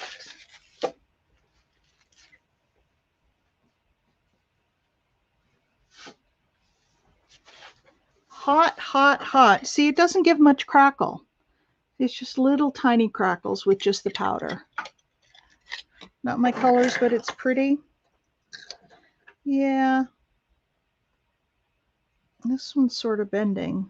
And that's the pull. See how it's curving a little bit? That's the pull on the copper. That's why you have to have counter enamel. Okay, now we're going to put the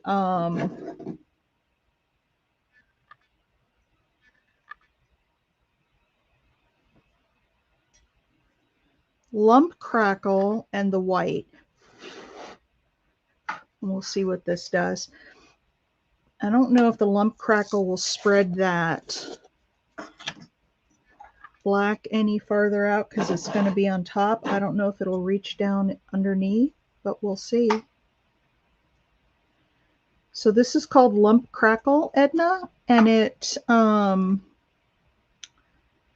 causes the enamel to split when it's firing and make those cells. Sometimes I put these pieces on one at a time, just to get them exactly where I want them. I'm not going to do that one at a time, but I will pick a few up with the tweezers.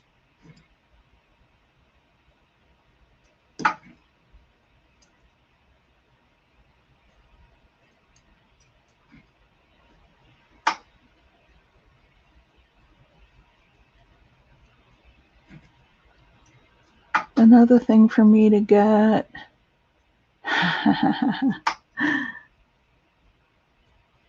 Another thing to get into, huh? Well, it's not an inexpensive thing. Enamels, I mean, you can pay, depending on the colors, for like the reds and the pinks, you can pay up to $18 for one of these jars. Some of them are not, and a lot of these jars I've had for many, many years. I bought them back when I first started, and they weren't that expensive. But they are expensive now, boy. I try not to buy enamel unless I absolutely have to. Okay, and then we're going to put the undercoat white on. Undercoat white. Man, there's a lot of crap in there.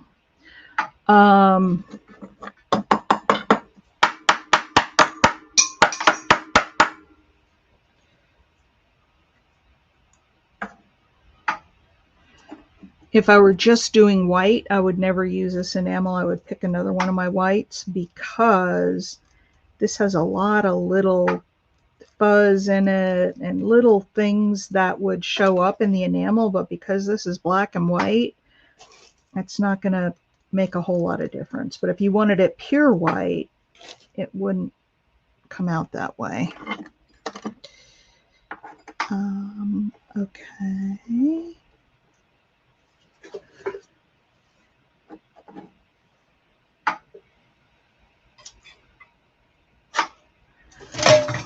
Let's put this one in the kiln, see what it does.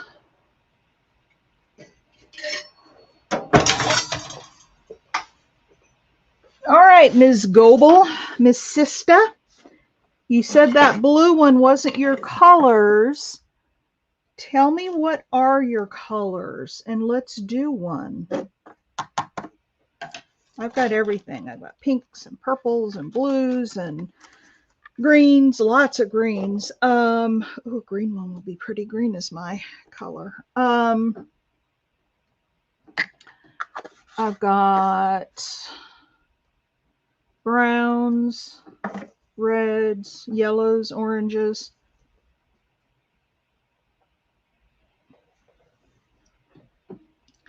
Yeah, just this kiln alone, I don't know what they cost now, but because I've had mine for many years, I think they're around $1,200 right now just for the kiln. Just stuff has gotten so expensive.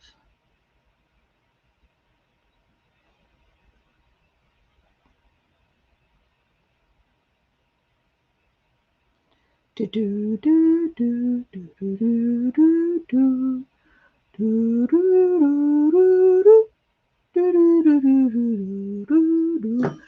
412, 1412. Yeah, it's not melting yet. The big lumps are still there, so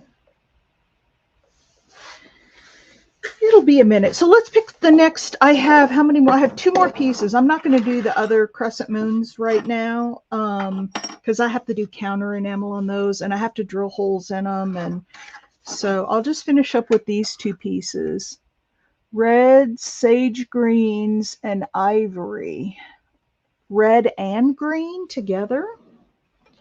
Or, okay, they don't call it sage green, but I have one that is,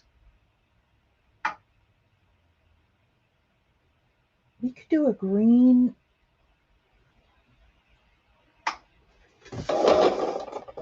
and an off-white. Hang on, let me find the green that I'm looking for. Here's a willow green. It's a real pretty kind of a springy green. And then I have a lichen green, if I can find it.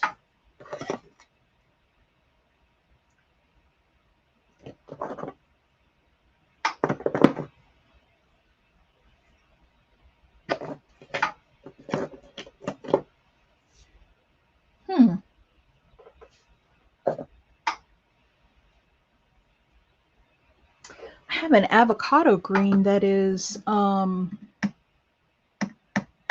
transparent. We could play with that a little bit. Okay, where's my lichen green?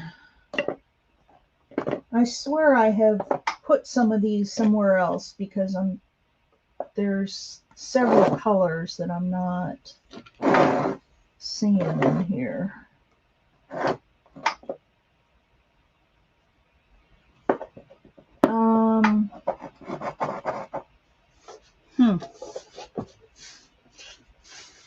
Oh, remember I was looking for Twilight Blue? There it is. Sitting right beside me. It was out. I don't know if that's it either. I don't know what that color is.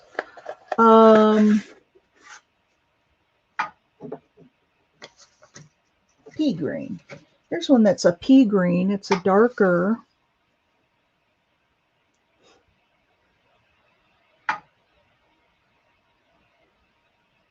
So I'm wondering if we could put royal blues with reds.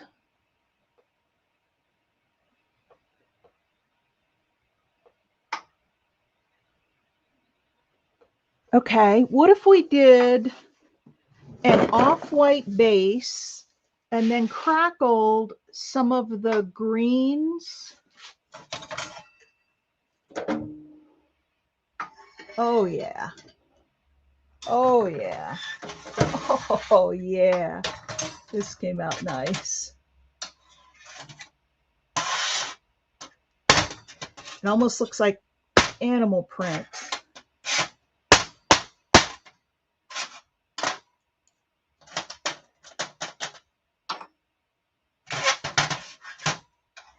It's pretty bent.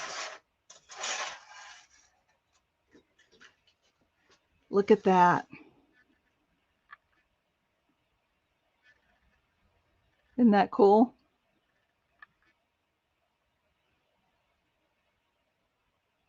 Doesn't that look like a, I don't know what has the black and white spots, but isn't that gorgeous? Come on, focus for me. There we go. Isn't that cool?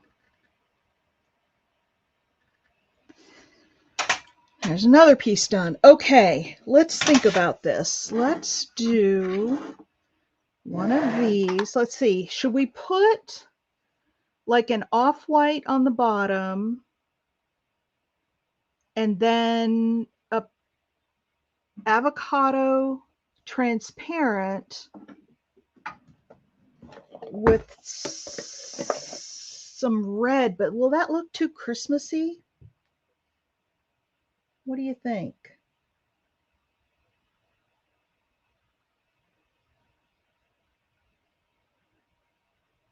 Looks like a cheetah. I know, it's just really cool. Let me let it cool a little more and then I'll pick it up. What do you think? You think off-white bottom? Some avocado transparent and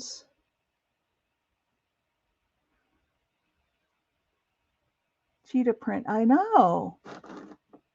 It does. It's really cool. Wouldn't that be cool for a necklace, like with a pair of jeans and a white shirt?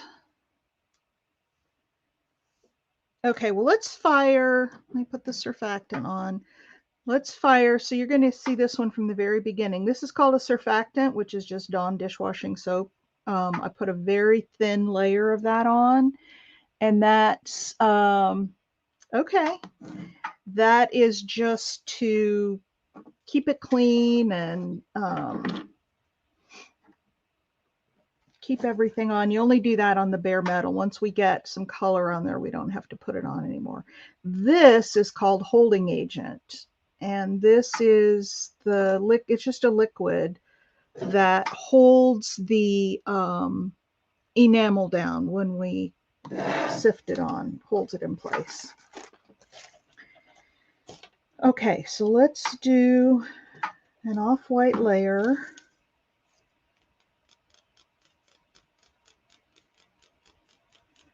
Because it's a white color, they don't fire real good, so I'm going to put it on fairly heavy.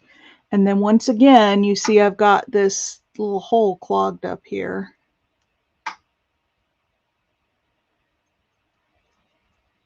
So I got to make sure that it's clear, or I'll have to drill it out later, which I don't like to do. I've had to do that before, but I don't like it. All right, let's put this on here. And into the kiln.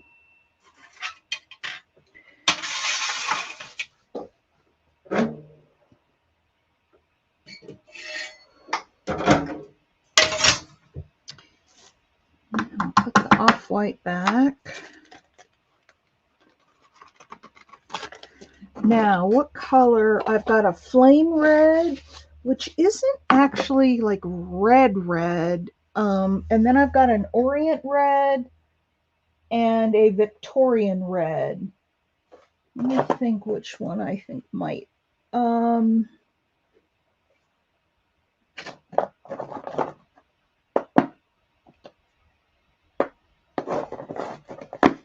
I've got Woodrow red too, which comes out kind of brown. It's like a brownish red. Do you want that one or do you want the red? Oh, there's orient red. So these are the differences. It's hard to tell in here. The orient red is a brighter, more like a Christmas red. The flame red is darker.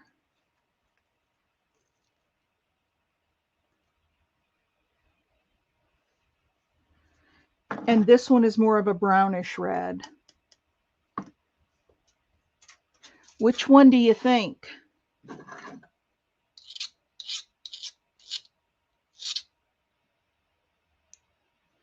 gonna have to fire that again. It took the black off the copper and left a little bare piece of copper showing. So I'm gonna have to fire that again, but that's all right. I'm not gonna do it right now.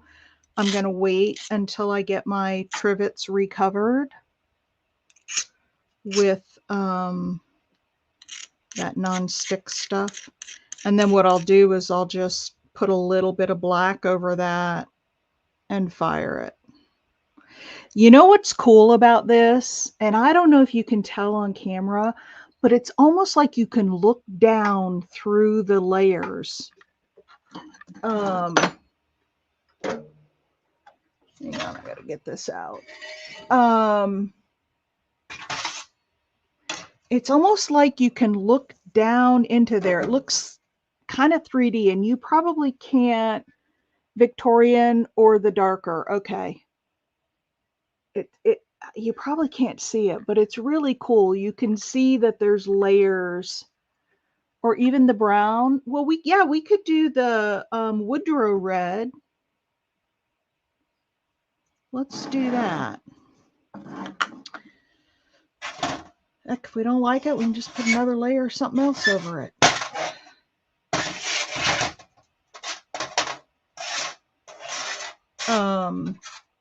And this one did the same thing. It's got a little hole in it. But yeah, this is so cool. You can really see that it looks 3D under there. It looks like there's a piece of clear glass on the top, and then there's layers down in there. Have you ever seen those, like the bookmarks that are kind of the globes and they're glass, and as you look down in it, you can see the different shapes? It's kind of what this is like. But anyway, there's the third one. And now I'm just waiting for this one to cool.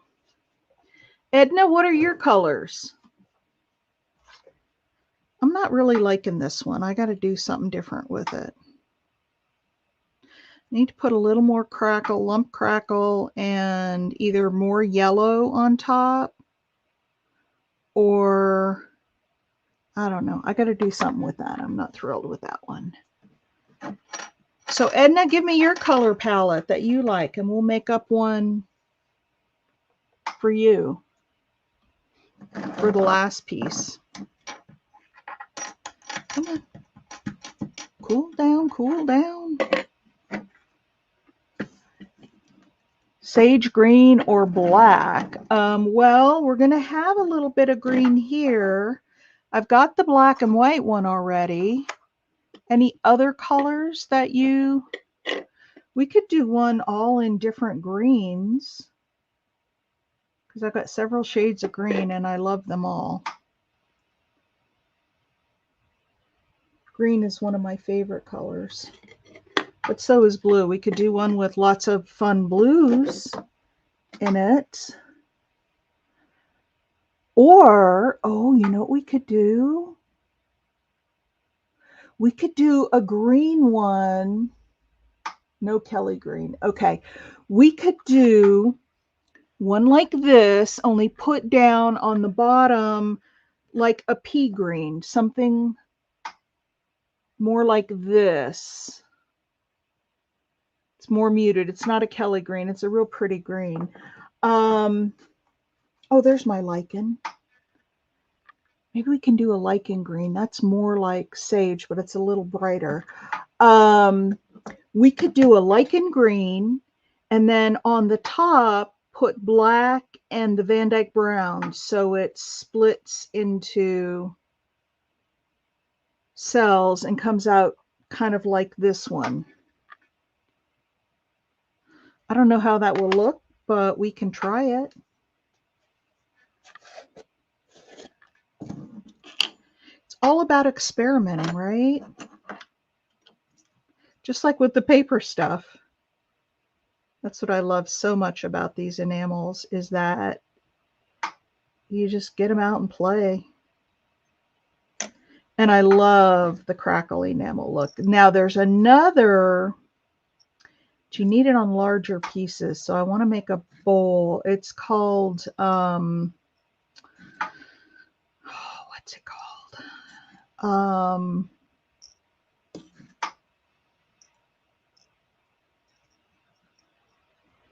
I can't remember what it begins with an R. And what it does is it causes like lines to form where you put it on.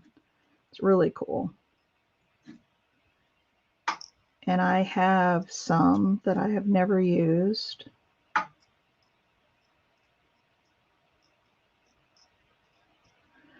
Okay, now what do we say with this one? We're putting the red down first.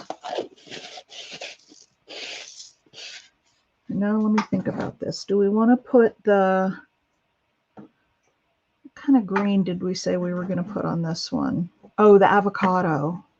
The avocado is, let's put the red in, just a light red, because you don't want it to take over and dominate the whole piece. I'll put too much, it'll be just a red blob. So we'll put a light coating of red. This is Woodrow red, which is kind of a brown tone. Okay, so we've got that. And then a coating of avocado green. And avocado is a transparent.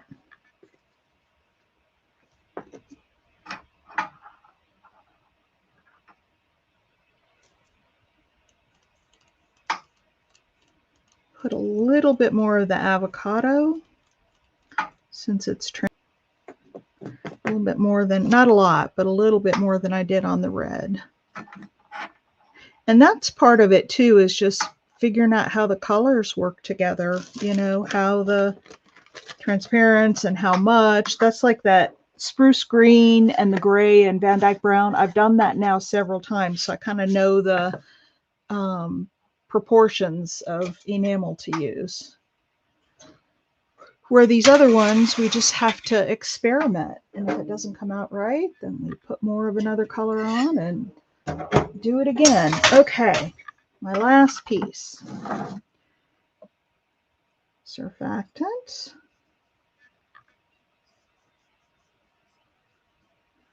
What did we say was going to be on the bottom? We're going to do the lichen green. And then the black and brown. Black and Van Dyke brown for the top.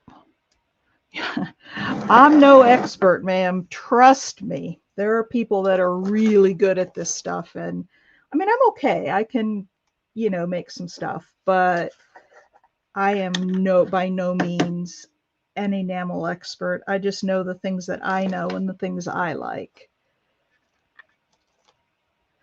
But man, there are some people that can. Have you ever seen cloisonné enamel? That is amazing. And I've thought about trying it, but it is so tedious. Okay, so we're going to put lichen green.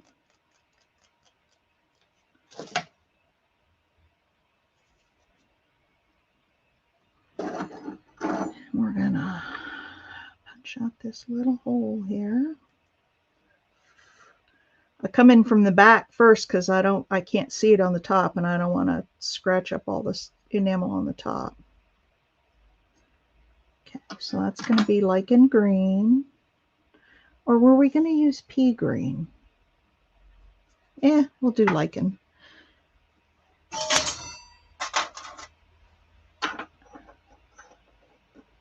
And some of the oddest combinations that I've come with, I play with resin. Oh, yeah, this is true enamel. There's a lot of people call it like liquid enamel. That's not really enamel. Enamel is glass, basically, and you have to fuse it. You have to, put it in a kiln and do like I'm doing here. Let's see.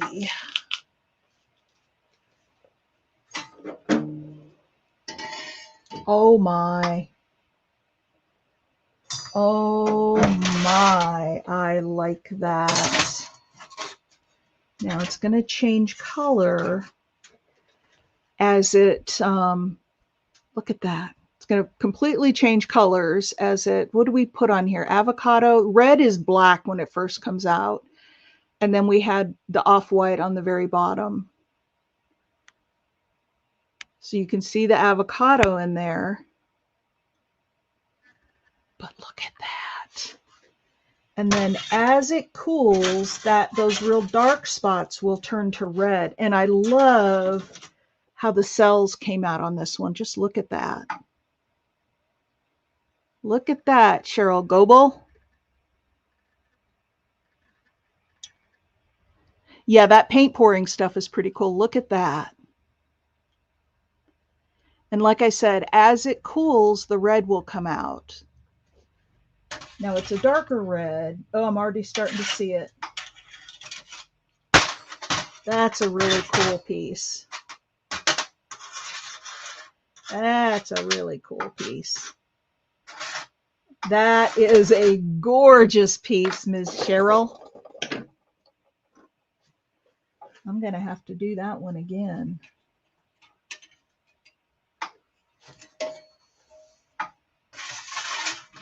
Okay, I'm going to fire this lichen green.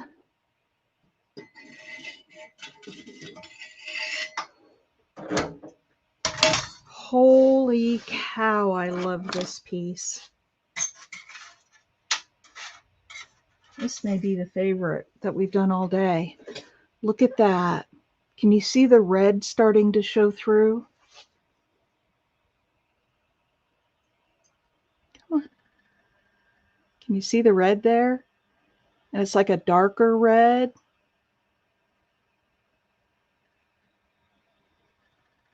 That's starting to show up on the other side as well. Oh, wow. That is gorgeous, Cheryl. I know. That is gorgeous.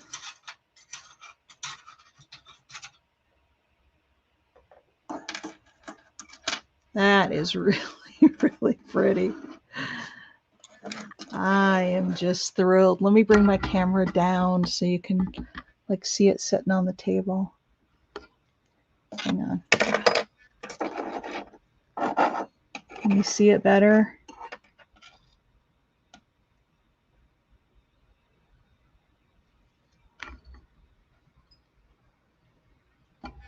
That is so pretty. See all the reds coming out? And like I said, it's a brownish red. It's not a red red.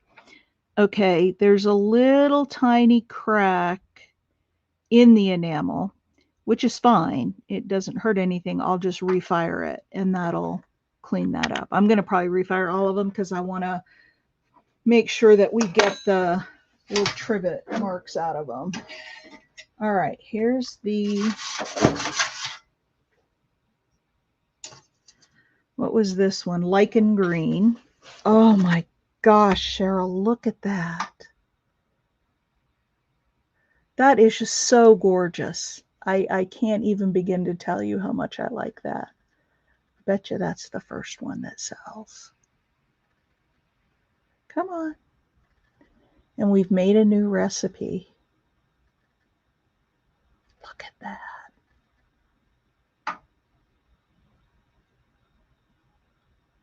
Yep, as it cools, the red turns red. It's not black, but it's a brownish red. It's not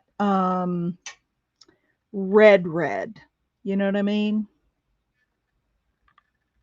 And then that avocado green with it. Oh.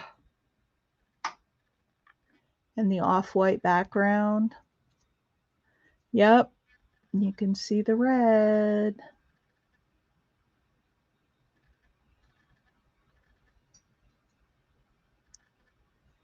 I really, really, really like that one. That one might be my favorite of the day. Yeah, there's a little crack in there. So we just refire it. I think you had asked that question before. If it doesn't, fire right, what do? You just refire it. And that will flow together. Oh my gosh, that turned out pretty. Let's see if we can do another really pretty one. And I have so many colors. Like I told you guys, look at this drawer that I have. I mean, that is all enamel. All different tubs of enamel. And then I've got 2, 3, 4, 5, 6, 7, 8, 9, 10, 11, 12, 13, 14, 18, 19, 20, 22, 23, 25 more on my desk. But this whole drawer over here, you can kind of see it, is filled with enamels. And so I've got lots of colors to play with. Some of them are really old. I've had them forever. And then others are, that's hot. Okay, that's the lichen green, which is kind of a sagey green, Edna. You see that?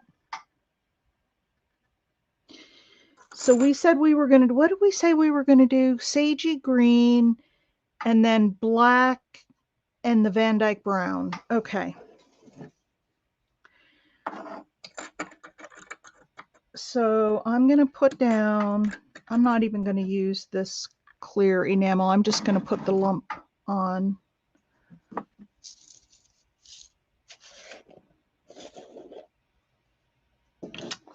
Yep, Cheryl, it's a gorgeous one.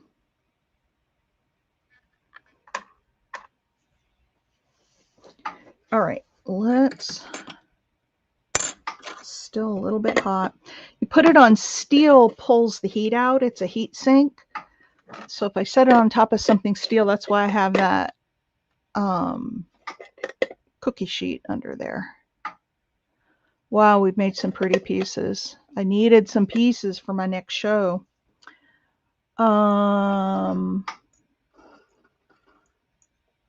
Yeah, it's not completely covered. You can see bits of the copper through it. So again, I would normally put a second coat on, but we're not going to do that because we're going to do all this other stuff to it. Yeah, if I were just making this a sage green, I would put another coat on.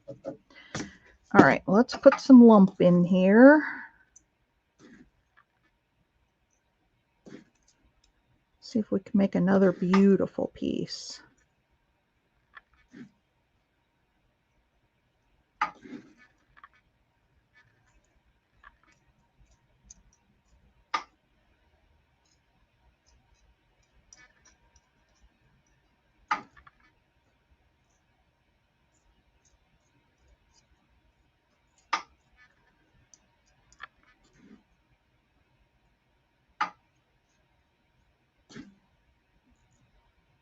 I'm going to put a lot on here because I want it to really crackle a lot since there's black in there. I don't want the black to overpower. I want the black to just be around the cells as like a liner and not, you know, blanketing the whole piece. So that's why I'm putting a lot of this lump around.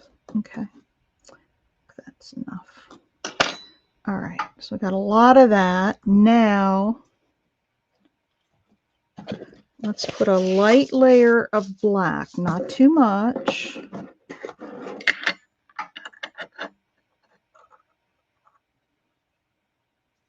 Not too much. And if I'm wondering if the black and the brown are too close, if you're actually going to see, you know, both. But we'll try it. And if that doesn't work well enough, we may have to put a more contrasting color. But yeah, I'm just putting a light coating of black on that. Now I could do the gray.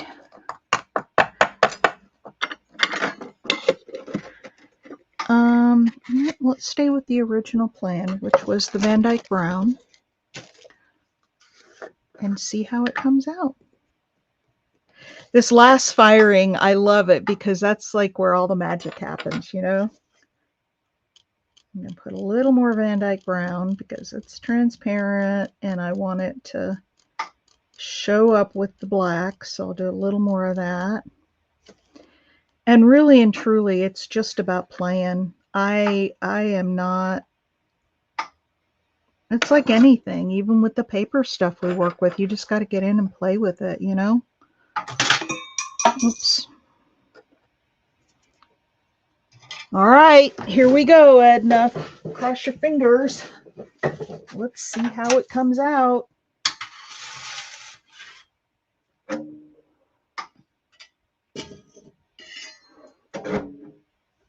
It's in.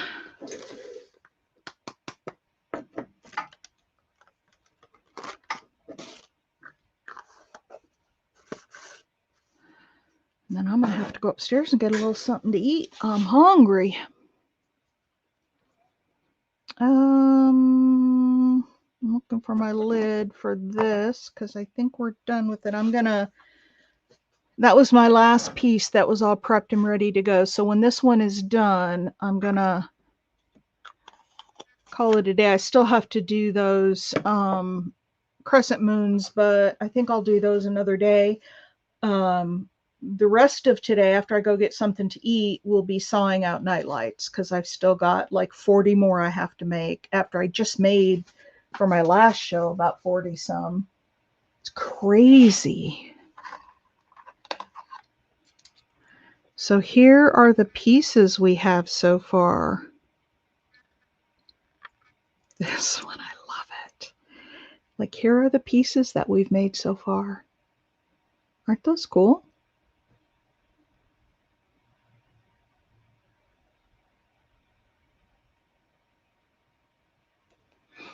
I really do like them. This one's not so bad. It's just not my thing, but somebody will like it. Somebody will like all of them and buy them.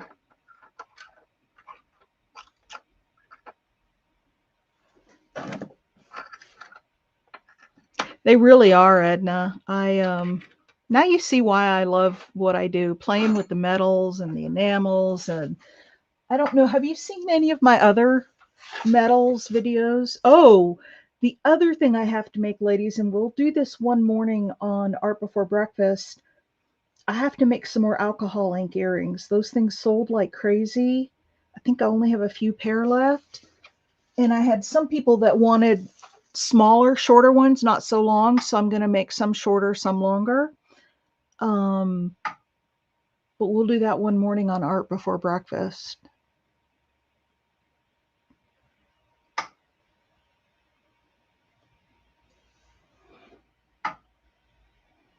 Ah, okay. This is my primary business. I started out as a metalsmith long before I got into the paper crafts. And I'll tell you the story, Cheryl, you've probably heard it, but when we lived in Raleigh, we've been here about 3 years now. When we lived in Raleigh, I was a metalsmith. That's all I did was metal. I did do some mixed media mixed in there, but not a lot. But then we were going to move over here to the mountains, and we had to pack up my good. We had to pack up my whole metal studio and put it in storage. That was in September 3 years ago last month. And we moved over to the mountains. We got an apartment and we started house hunting. And so I was without my metal studio probably 2 to 3 months while we were in Raleigh, because that's one of the first things we packed up. And then it took us 6 months to find a house over, no, 3 months to find a house over here. So let's see, your piece is almost done. And so, ooh.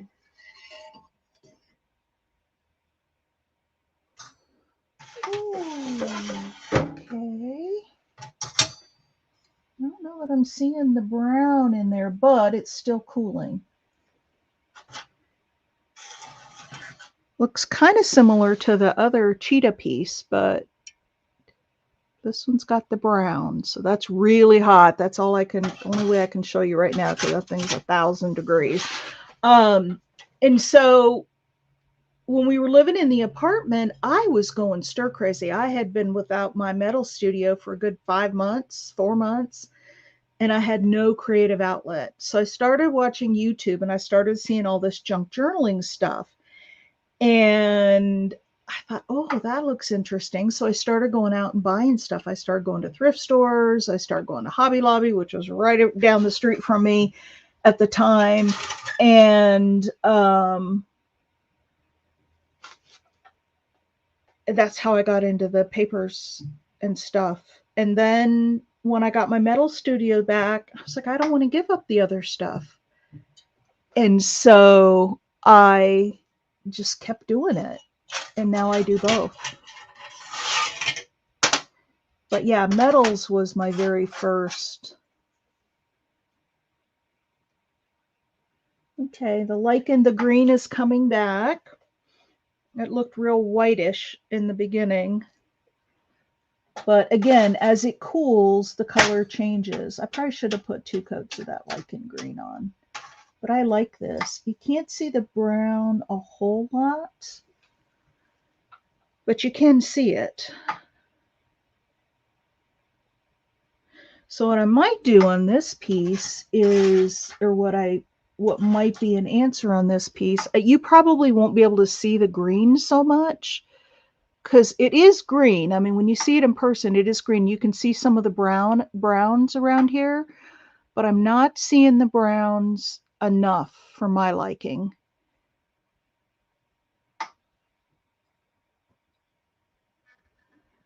I mean, that's a pretty piece. But probably what I would do to this, Edna, is put a little more of the lump down and put some more of the Van Dyke brown. But what do you think?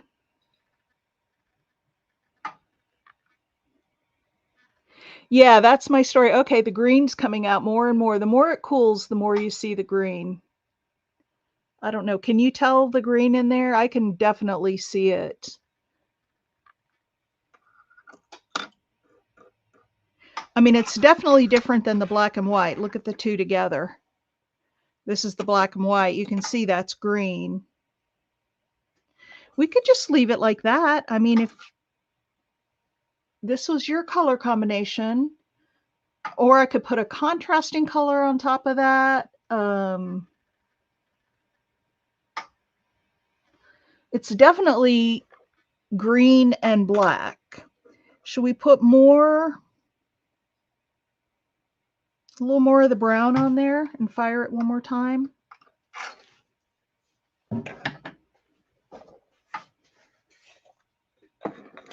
Or should I put like a light gray on there and give it another contrasting color? Because there is some of the brown coming through. You tell me, Edna, what color combinations do you like? Because any of them will work. I do like that with the green and the black. Why not? What? Hey, let's do this. Let's put, and this is probably the last time I can do this without adding more counter enamel because this is getting thick on the front. I'm not going to put as much of the lump as I did before because we've already got a lot of cells, but I am going to put a little bit. And then I think what we'll do is, like on that other one, let's put a little bit of gray and then the brown again. Pastel gray, just to give it a little contrast. And because the green is a lighter color, I mean, it is a sagey green when you see it on here. I don't want too much of this, real light. That's it, just a little tiny bit. You see how this could get addictive, right? Oh, gold. I don't have like gold. I have yellow. I don't, let me stick to these colors. And the reason I say that is yellow doesn't fire really well. And we run the risk of screwing up the whole thing, honestly. Where's my Van Dyke brown? There it is.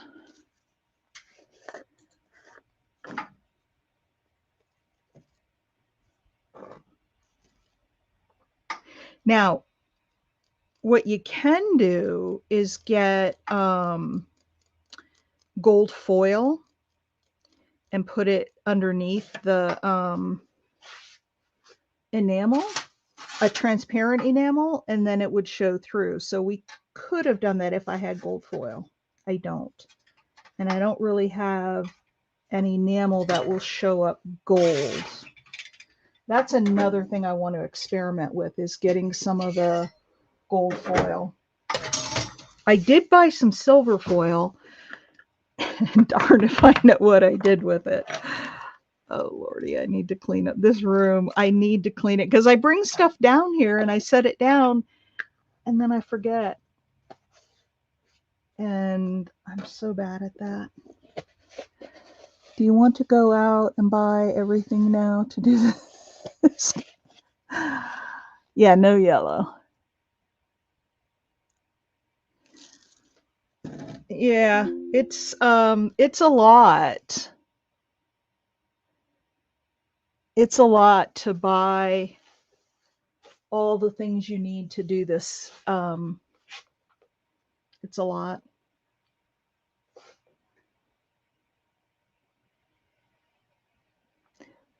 Yeah, I just don't know what. Well, but I have piles of stuff everywhere on every desk. And it's because I'm in this accelerated mode to get stuff done for my show. And so I don't take time. It's not always like this. When I'm not in show season, it's much better because I kind of clean up as I go along. But right now, it's like I finish projects and I don't want to sit and sort all these enamels back into the drawer and do it. I don't want to. I want to go on and do the next thing. But um, oh my gosh. I have probably, Cheryl, if you saw the tools and equipment, I've probably got at least $10,000 in this studio. And I didn't go out and buy it all at once. Um, I got it over years of time. And then gifts. People say, what do you want for Christmas? And I always want tools. At first, it bugged my husband. He's like, no, what about something for you? I said, tools are for me. That would make me happy. And so he's finally figured out that tools are okay to buy. Um, I don't know. I have a lot of money in this stuff. But like my kiln, my husband bought me that for my birthday, and it's like $1,200 today. It was nothing. It was like maybe $800 back when I got it.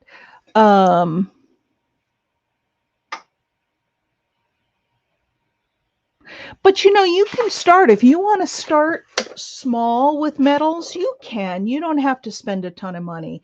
I've just over the years accumulated, I'll say, oh, I want to try that.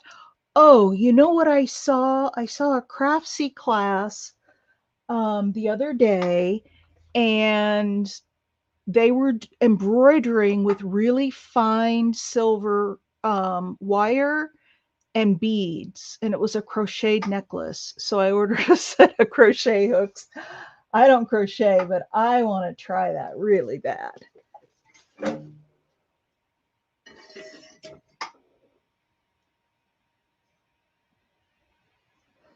Oh my word. Oh my word. The second layer. Oh, look at that. And it's not cool yet, but you got some of the gray floating through there. You got the green peeking through, more brown. Oh my word. Let's let it dry real quick. I like now that might be that and Cheryl's might be tied for my favorites. That is gorgeous. Wait till you see this versus what it looked like the first time. My daughter is not crafty, and she thinks you're a hoarder. Pack the truck and bring it. Oh my gosh. Oh, I don't know about being an expert. It's about just continuing to try things until you get something you like. This is so pretty. On a leather cord. Oh,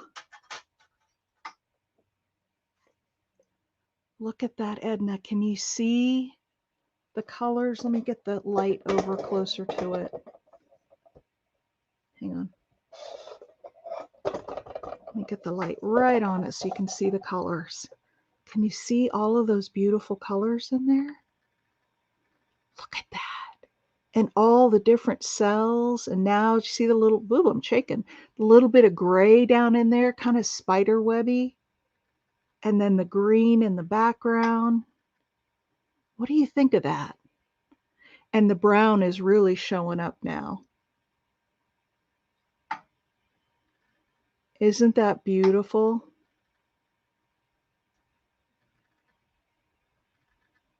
Oh my word. And again, it's like you can look down into it. I absolutely love that. Good choice of colors. And the lichen green is the perfect color for this because although now after I fired it a lot, the color's fading out a little bit. It's not as green, but I mean, it is still green. Look at this is the black and white one versus yours or your colors. Um, My kids are the same way. They tease me. Oh, I know. It's just got such depth to it. It's like you can look down into it.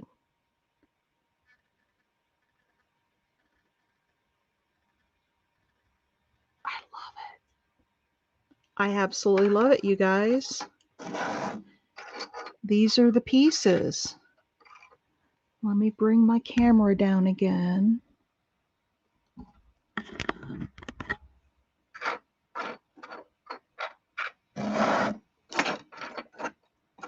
Stuff out of the way.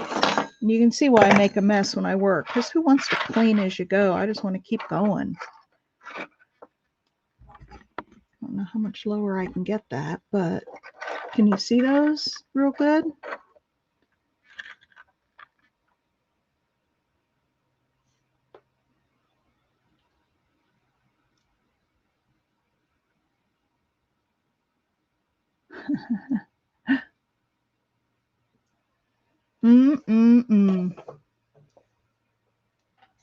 This has been a really, let me get some more light on this. That might help.